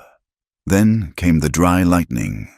It struck in the middle of the night, a jagged tear in the fabric of the dark, slamming into the earth 3 miles west of the ranch. Jonah was awake instantly, the smell of ozone and burning sage hitting him before he even reached the window. "Fire," he said, the word flat and terrifying. Eliza sat up, clutching the quilt to her chest. Her belly was huge now, tight and low. She was 8 months along, and moving was a labor in itself. "Is it close?" "Close enough," Jonah said, already pulling on his boots. "The wind is driving it east. If I do not turn the herd, they will be trapped in the box canyon." He moved with frantic efficiency, grabbing his gloves and his hat. "Stay here. Eliza, fill every bucket and pot with water from the pump. Soak the blankets. If the sparks jump the creek, you wet the roof. Do you understand?" "I understand," she said, swinging her legs over the side of the bed. "Be careful, Jonah." He did not stop to kiss her. He grabbed a heavy canvas sack to beat out flames and vanished into the orange-tinged darkness. Eliza worked until her back screamed. She pumped water until her hands were raw, dragging buckets into the house, soaking the heavy wool blankets. Outside, the horizon was a terrifying, living line of gold and blood red. The smoke rolled in, thick and acrid, stinging her eyes and coating her tongue with the taste of ash. She stood on the porch, a bucket in hand, watching the distant silhouettes of cattle running against the glow. She could hear the lowing of the herd, a sound of panic that carried over the wind. Jonah did not return until dawn. When he rode into the yard, he looked like a specter risen from hell. His face was black with soot, his eyebrows singed off, his shirt torn and stained with blood where a branch had whipped him. His horse was trembling, covered in white lather and ash. Eliza hurried down the steps as fast as she dared. holding a dipper of water. Jonah slid from the saddle and nearly collapsed, catching himself on the hitching post. "The herd?" she asked, offering him the water. He drank greedily, water streaming down his blackened chin. Before he spoke, "We lost 20 heads, maybe 30. They panicked and broke through the south fence, running straight into a blind draw. The smoke got them." He looked at the barn. His shoulders slumped under a crushing weight. 30 heads. "Eliza, that is half the profit for the year. With the loan payment due in October, I do not know if we will make it." Eliza reached out, touching his arm. Her heart twisted with a familiar, poisonous guilt. "It is me," she whispered. "Since I came here, it has been one thing after another." "The town, the bank. Now this. I am a curse on you. Jonah!" Jonah straightened up. He wiped his face with a dirty sleeve, leaving a streak of raw, red skin. He grabbed her hand, his grip fierce. "Stop it!" he rasped. "This is the West. Eliza, the land does not care about you or me. It burns because the grass is dry and the lightning struck. It freezes because it is winter.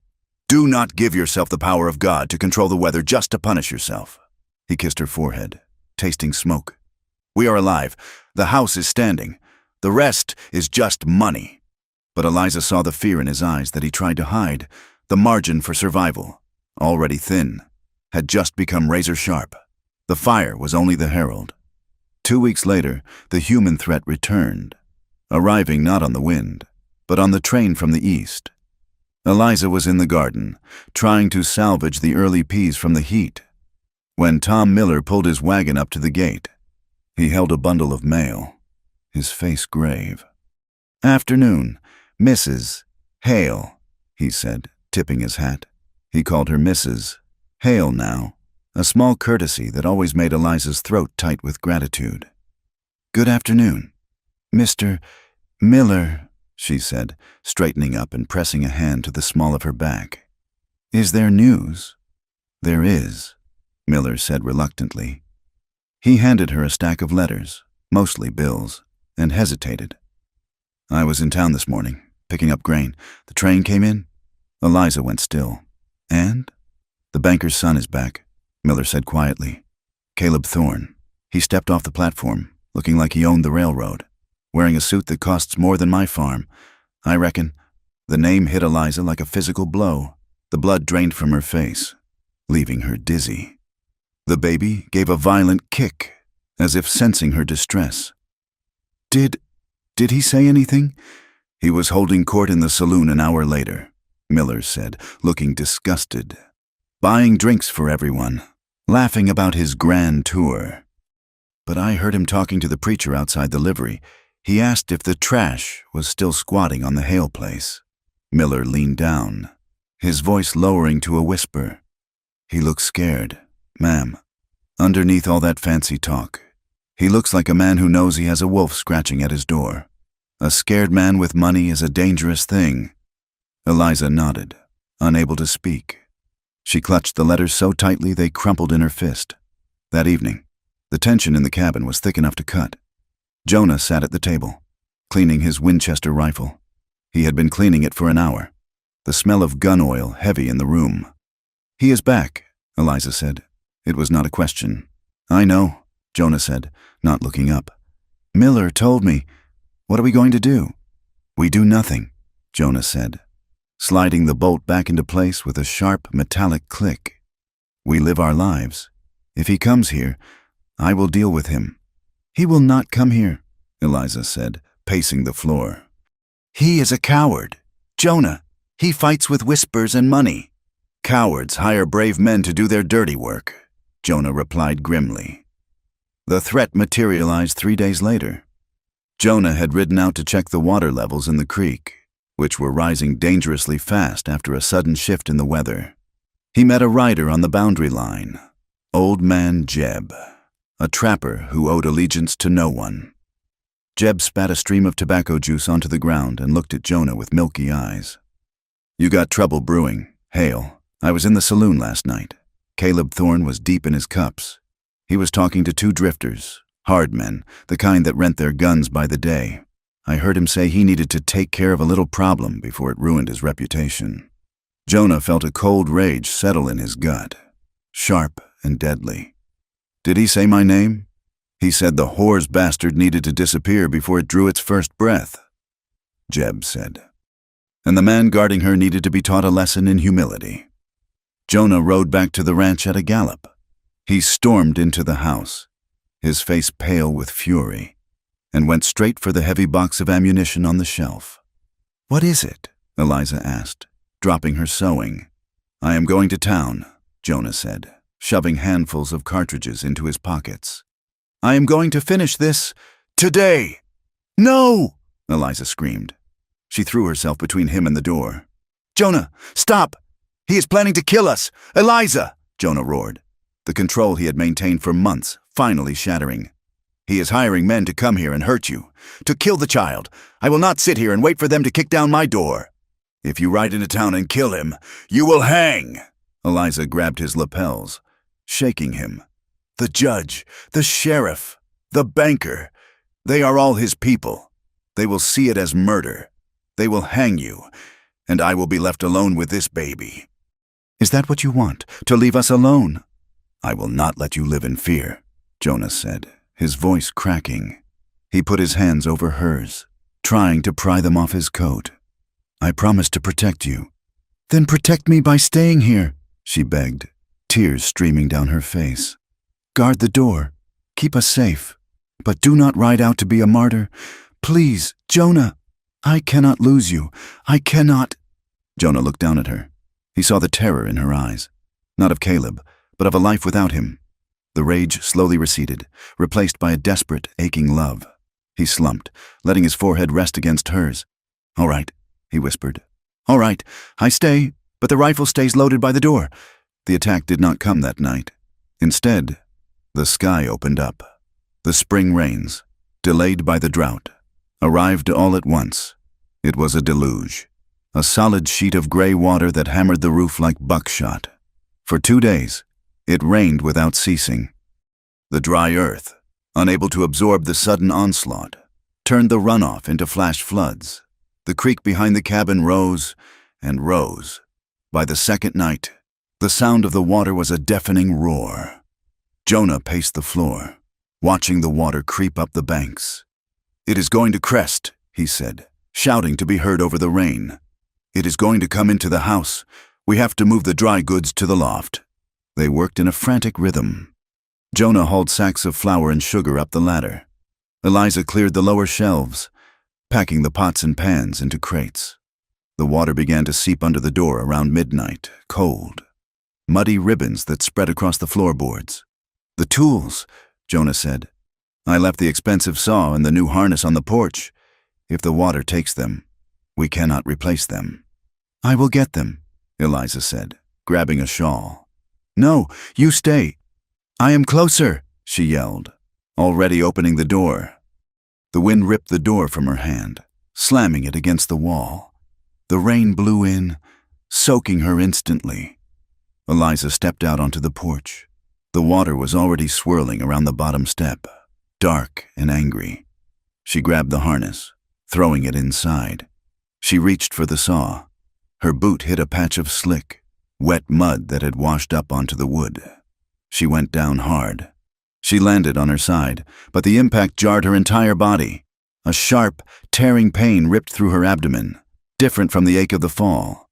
It was a contraction, but it was not the practice pains she had felt for weeks. This was a vice grip, a crushing pressure that stole her breath. "Jonah!" she screamed. He was there in a second, splashing through the water on the floor.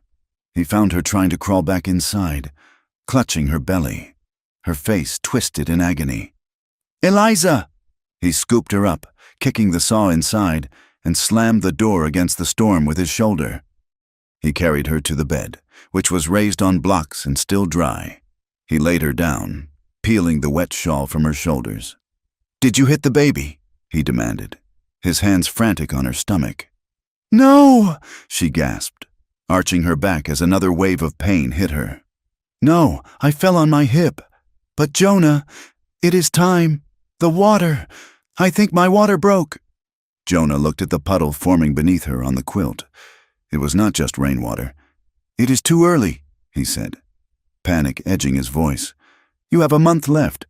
The baby does not care about the calendar," she cried, gripping his hand until her knuckles turned white. "Jonah, it hurts. It hurts so much." He brushed the wet hair from her forehead. "I am here. I am not going anywhere. We will do this. I have birthed calves. Eliza, it is nature. We will be all right." He moved to the stove, shoving wood into the firebox with trembling hands to boil water.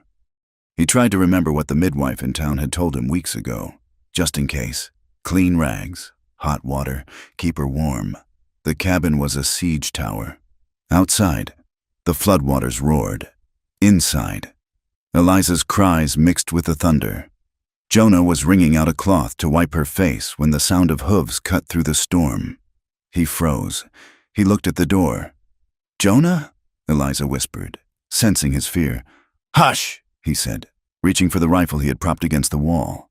The door did not open. It exploded inward. A boot kicked the latch mechanism, shattering the wood. The door swung wide, banging against the wall. 3 men stood in the opening, silhouetted by a flash of lightning. The rain drove in behind them. In the center stood Caleb Thorne. He wore a yellow oilskin slicker that streamed water. His expensive hat was ruined. His face was pale, his eyes wild and bloodshot. But he held a heavy revolver in his hand. Flanking him were 2 men Jonah did not know, rough, bearded men with the look of hired killers, smelling of wet wool and whiskey. "Well," Caleb shouted over the rain, stepping into the room. "Looks like we caught you at a bad time. Hail."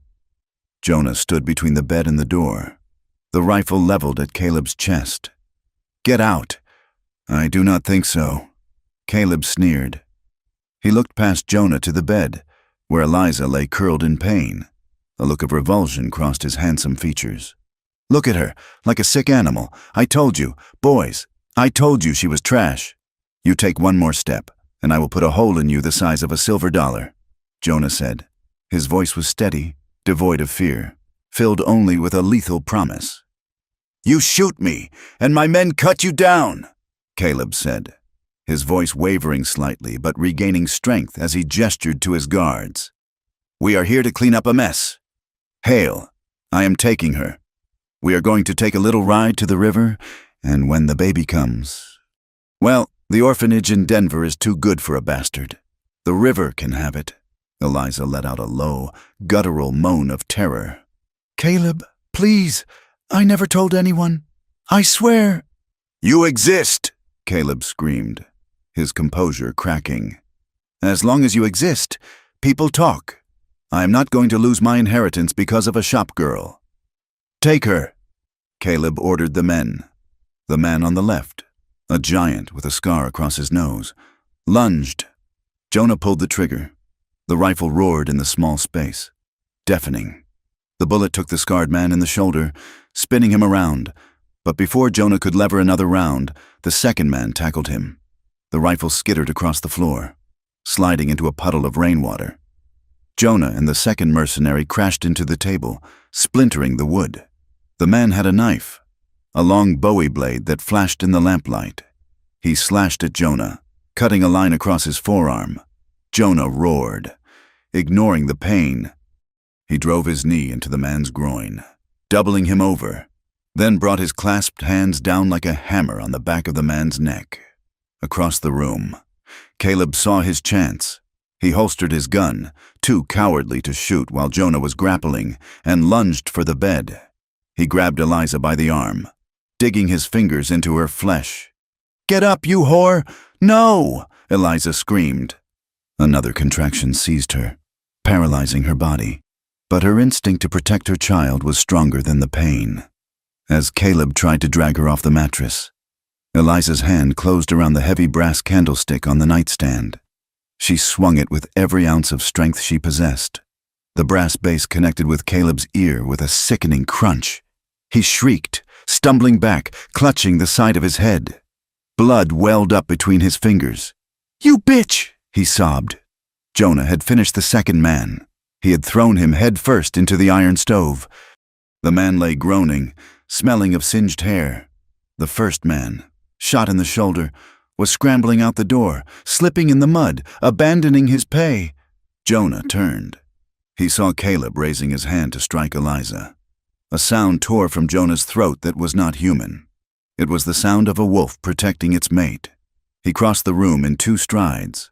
He grabbed Caleb by the back of his oilskin coat and hurled him backward. Caleb flew across the room, crashing into the wall beside the door. Caleb tried to pull his gun, but Jonah was on him. Jonah kicked the pistol from his hand, sending it sliding into the floodwater. He grabbed Caleb by the throat and slammed him against the logs. "You wanted to touch her?" Jonah snarled, his face inches from Caleb's. "You wanted to hurt my wife?" He punched Caleb. It was a brutal, efficient blow that broke Caleb's nose. Caleb slumped, but Jonah held him up by the throat. The rage that had been building for 6 months, the anger at the brother he killed, the anger at the town, the anger at the injustice of the world, it all focused on this one terrified, entitled man. Jonah pulled his hunting knife from his belt. The blade glinted in the lightning flash. He pressed it against Caleb's throat. Caleb's eyes bulged, bubbling with blood and snot. "Please," Caleb gurgled. "Please, die," Jonah whispered. He tightened his grip. He was going to do it. He was going to open this man's throat and let the flood wash him away. It would be justice. It will be over. "Jonah!"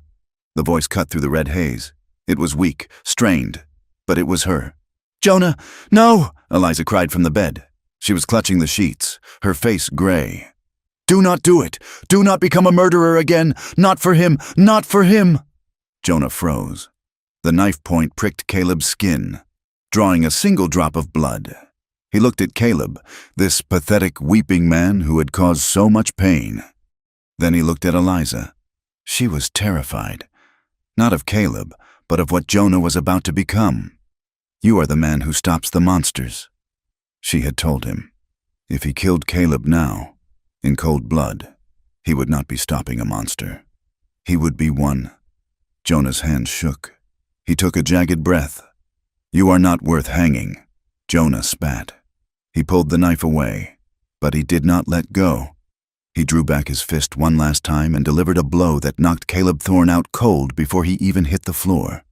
Jonah stood over the unconscious body, his chest heaving, the knife still in his hand. The rain blew in through the open door, washing the blood from his knuckles. He turned to the bed. Eliza was weeping, holding her stomach. "It is over," Jonah gasped. Dropping the knife, he rushed to the door, grabbing the rope he used for roping calves. He bound Caleb's hands and feet with savage tightness, then dragged him into the corner like a sack of grain. He slammed the door shut and shoved the heavy chest of drawers in front of it. Then he ran to the bed. He fell to his knees, taking Eliza's hands. "I am here," he said, his voice breaking. "I am here." Eliza gripped his hands. "The baby," she whispered, her eyes losing focus. "The baby is coming, now." Jonah looked around the wrecked room. The table was smashed. There was blood on the floor. A bound man lay in the corner. The storm raged outside. "Okay," Jonah said, terrified and fierce. "Okay, let him come. We are ready." The room was a wreckage of violence and shadows, but the terror that gripped Jonah now had nothing to do with the men he had fought. It was the sound of Eliza's breathing, shallow, ragged, and edged with a pain that was coming too fast. He knelt beside the bed, his hands stained with the blood of the fight, hovering over her. "Eliza?" She gripped the sheets, her knuckles white. "Something is wrong," she gasped, her eyes wide and dark with panic. "There is too much blood. It is too soon." Jonah looked at the mattress. The stain spreading beneath her was not just the waters of birth. It was bright red. Fear, cold and absolute, washed over him. He knew cattle, and he knew horses. But this was a fragile human life, the life that held his entire world together. If she stayed here, in this flooded, broken cabin without help, she would die. "We have to go," Jonah said, his voice rough but steady. "I am taking you to town, to the midwife. The storm. she whispered. To hell with the storm, Jonah swore softly. He moved with the desperate speed of a man racing death. He ran into the rain, splashing through the mud to the barn. The horses were spooked, rolling their eyes at the thunder. But Jonah's hands were firm.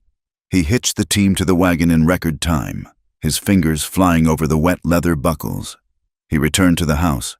Caleb Thorne was still unconscious in the corner, a lump of expensive wool and entitlement.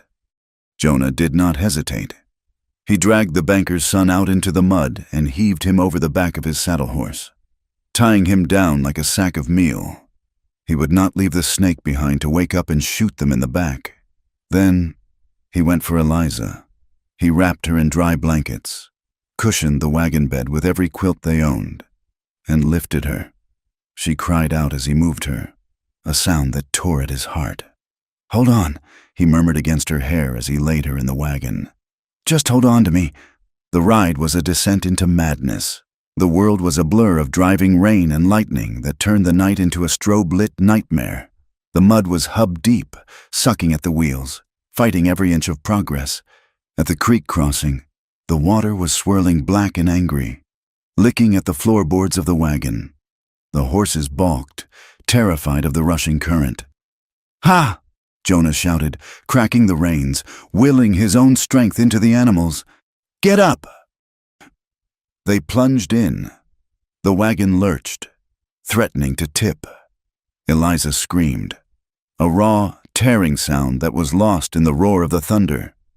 Jonah reached back, grabbing her hand, his grip bruising. "I have got you," he roared over the storm. "I will not let you go." They fought their way up the slick bank on the other side, the wheels spinning in the gumbo before finding purchase. For 10 miles, Jonah drove like a demon. Every bump was a torture for Eliza. She squeezed his arm until her nails broke the skin, her face a mask of agony illuminated by the lightning flashes. She was bleeding. She was terrified, but she did not stop fighting. Dawn broke not with sunlight, but with a gray, weeping light that revealed the town of Iron Creek. It was a sorry procession that rolled down Main Street. The wagon was caked in mud, the horses blowing hard, foam flecking their chests.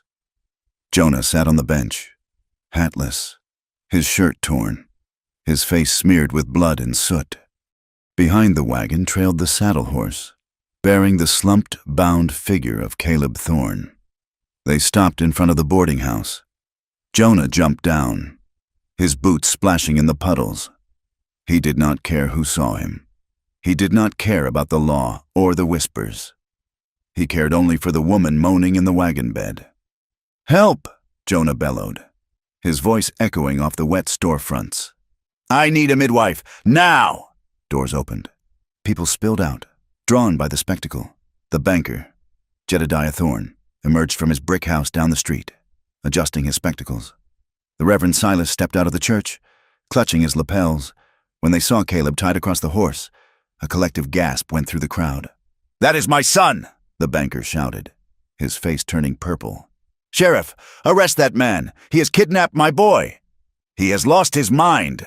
the preacher cried, pointing a shaking finger at Jonah. "I told you he was a devil! He has come to murder us all!" Jonah ignored them. He reached into the wagon and lifted Eliza out. She was limp, her dress soaked with rain and blood. "Get out of my way!" Jonah snarled at the crowd gathering around him. "Put her down! Hail!" the sheriff shouted, hand on his gun. "And untie Mr. Thorne!" Jonah turned. He held Eliza against his chest, shielding her from their stares. He looked at the sheriff, then at the banker, his eyes burning with a fire that made them step back. "Your son," Jonah shouted, his voice carrying to every corner of the street, "broke into my home last night. He brought hired guns. He attacked my wife while she was in labor. Liar!" the banker screamed. "He tried to drag her out into the storm," Jonah continued, the truth pouring out of him like molten iron. "He came to kill her and the child to cover his shame. He forced himself on her in your bank. Thorne! He assaulted her. And when she tried to speak, you called her a whore." The crowd murmured, the sound rippling like wind through wheat. Eliza stirred in his arms. She lifted her head, her face ghostly pale. She saw the banker, she saw the crowd, and in the midst of her pain, she found a spark of the steel that had kept her alive all winter. "The back room!" she gasped, her voice thin but audible in the sudden silence. "The velvet drapes! The smell of bay rum! He tore my sleeve." She looked at the banker. "You saw the bruise on his face, Mr. Thorne. I put it there when I fought him off. You knew, you always knew." The banker opened his mouth, but no sound came out. "Enough!" A woman pushed through the crowd. It was Mrs. Higgins, the landlady who had turned Eliza out months ago. Beside her was Mrs. Gable, the midwife. "She is bleeding out." "Mrs." Gable snapped, ignoring the men. "Stop your gawking and help me. Get her inside. Upstairs now!" The sheer authority of the women broke the spell. Two other women, wives of ranchers who had once whispered about Eliza, stepped forward, their face etched with shame and concern. They helped Jonah carry Eliza up the narrow stairs of the boarding house. The room upstairs was small and smelled of lavender and old dust. They laid Eliza on the bed. "Out," the midwife ordered Jonah. "Men have no place here." "I am not leaving her," Jonah said, gripping the bedpost. "You are leaving so I can save her life." "Mrs." Gable said sternly. "Go!" Jonah backed into the hallway. The door closed, shutting him out. He paced the length of the narrow corridor, 4 steps one way, 4 steps back. His fists were clenched so tight his fingernails bit into his palms. He could hear the voices inside, low, urgent commands. And then, Eliza's cries. They were sounds of raw suffering that tore through him. Every scream felt like a judgment.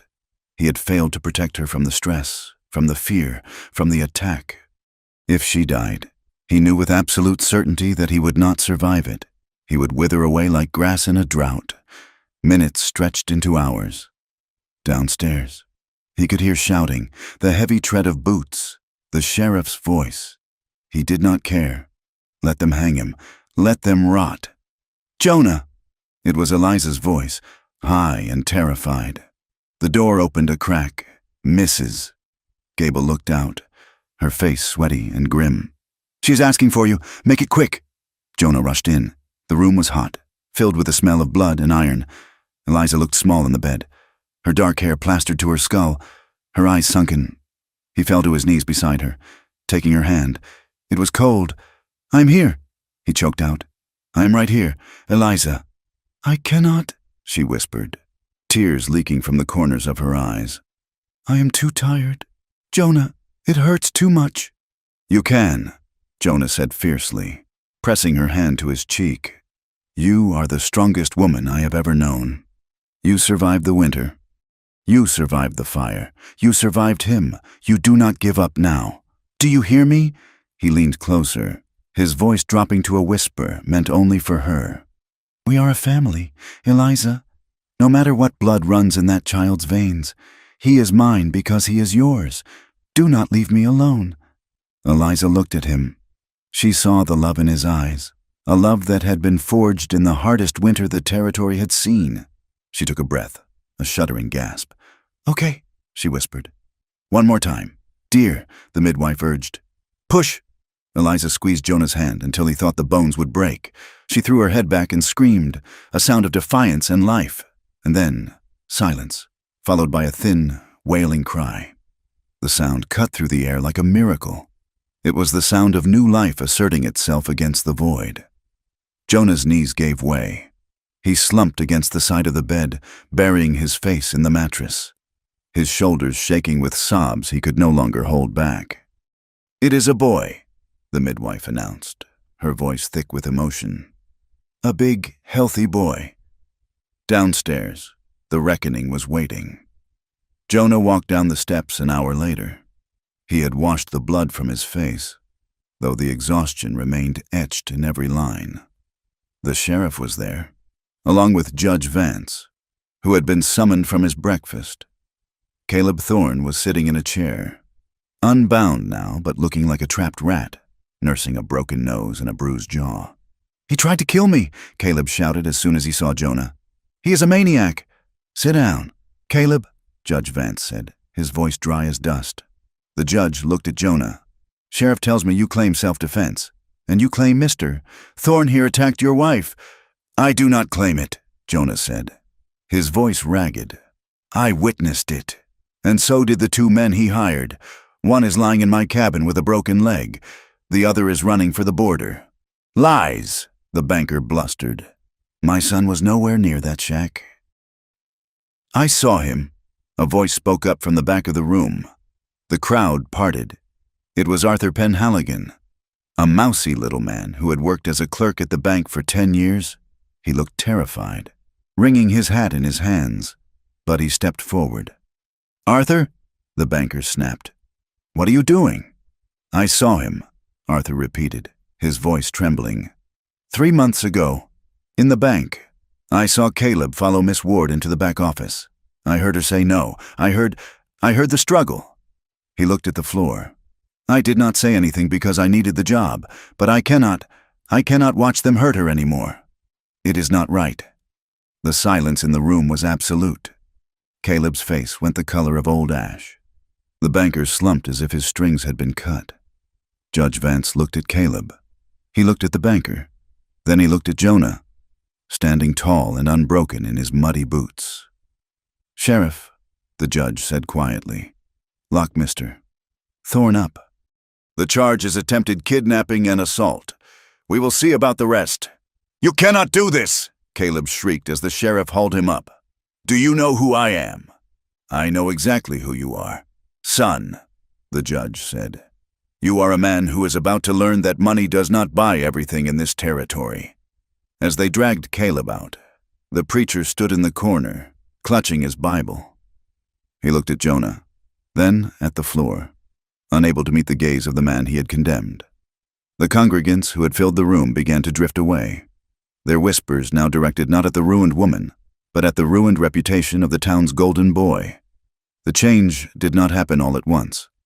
Prejudice is a weed with deep roots, but the frost had broken. 2 days later, while Eliza was resting in the boarding house, Mrs. Gable knocked on the door. She held a small, knitted cap in her hands. "For the little one," she said gruffly, refusing to look Eliza in the eye.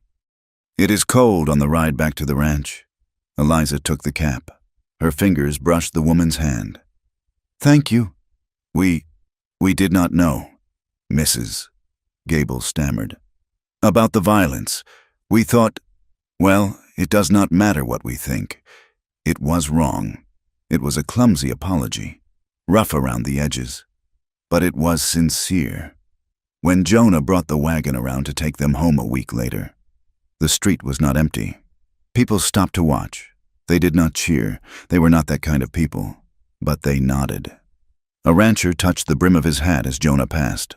The store owner, Mr. Abernathy, stepped out and placed a sack of coffee in the back of the wagon without asking for payment. "For the inconvenience," he muttered. Eliza sat on the seat beside Jonah, the baby wrapped tightly in her arms. She looked at the town that had tried to break her. She did not feel anger anymore. She felt only a distant pity for their smallness. "Ready to go home?" Jonah asked, taking the reins.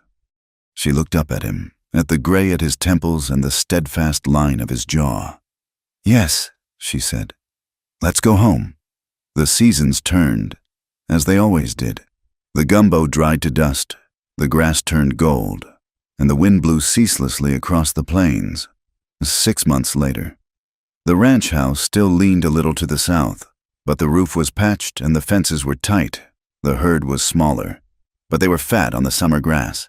It was evening. The sun was setting in a riot of purple and orange, setting the western horizon on fire. Jonah sat on the porch steps, whittling a piece of pine. Eliza sat in the rocking chair behind him, in her arms.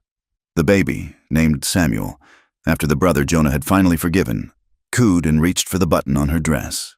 He was a chubby, happy child with dark eyes and a grip like iron. He did not look like Caleb Thorne. He looked like a boy who was loved. Jonah stopped whittling. He reached out a finger, and the baby grabbed it, tugging with surprising strength. Jonah laughed. a low, rusty sound that came easier these days. "He is going to be a handful," Jonah said. "He takes after his father." Eliza smiled. Jonah looked back at her. The scars of the past year were still there, in the lines around her eyes, in the way she still flinched sometimes at sudden loud noises. But she was not the frightened girl he had found behind the livery. She was a woman made of iron and grace. Eliza leaned forward, resting her hand on Jonah's shoulder. She wore his old buffalo coat against the evening chill. It swallowed her frame, but she loved the weight of it. "We made it," she whispered. Jonah covered her hand with his own. He looked out at the land, harsh, beautiful, indifferent. It would try to kill them again. There would be blizzards. There would be drought. There would be wolves. But looking at his wife and the child he had claimed as his own, Jonah knew they would stand. "We made it," he agreed. Later, as the stars wheeled overhead in the vast, cold sky, they sat by the fire. Jonah read aloud from a month-old newspaper, his voice a steady rumble. Eliza nursed the baby, her eyes heavy with contentment. They did not need to speak of love. It was there in the wood piled high against the cold. It was there in the mended fence. It was there in the way Jonah checked the door lock every night, and the way Eliza smoothed the hair back from his forehead. They were two broken things that had mended each other, and as the wind howled outside, searching for a way in, it found the house sealed tight, anchored by a bond that was stronger than fear, deeper than blood, and more enduring than the wild. Cruel West itself. Thank you for listening to this story. It has been a journey through the snow and the mud, and I am grateful you rode along with Eliza and Jonah until the very end. I would love to hear where you are listening from. Are you in the bustling city, or out somewhere with a wide open sky? Please leave a comment below and share your thoughts on the story. Did the ending satisfy you? What did you think of Jonah's choice? If you enjoyed this tale, please consider subscribing to From Wild West. There are many more stories to tell from the frontier. Stories of grit, survival, and love found in the most unlikely places. Until next time, keep your powder dry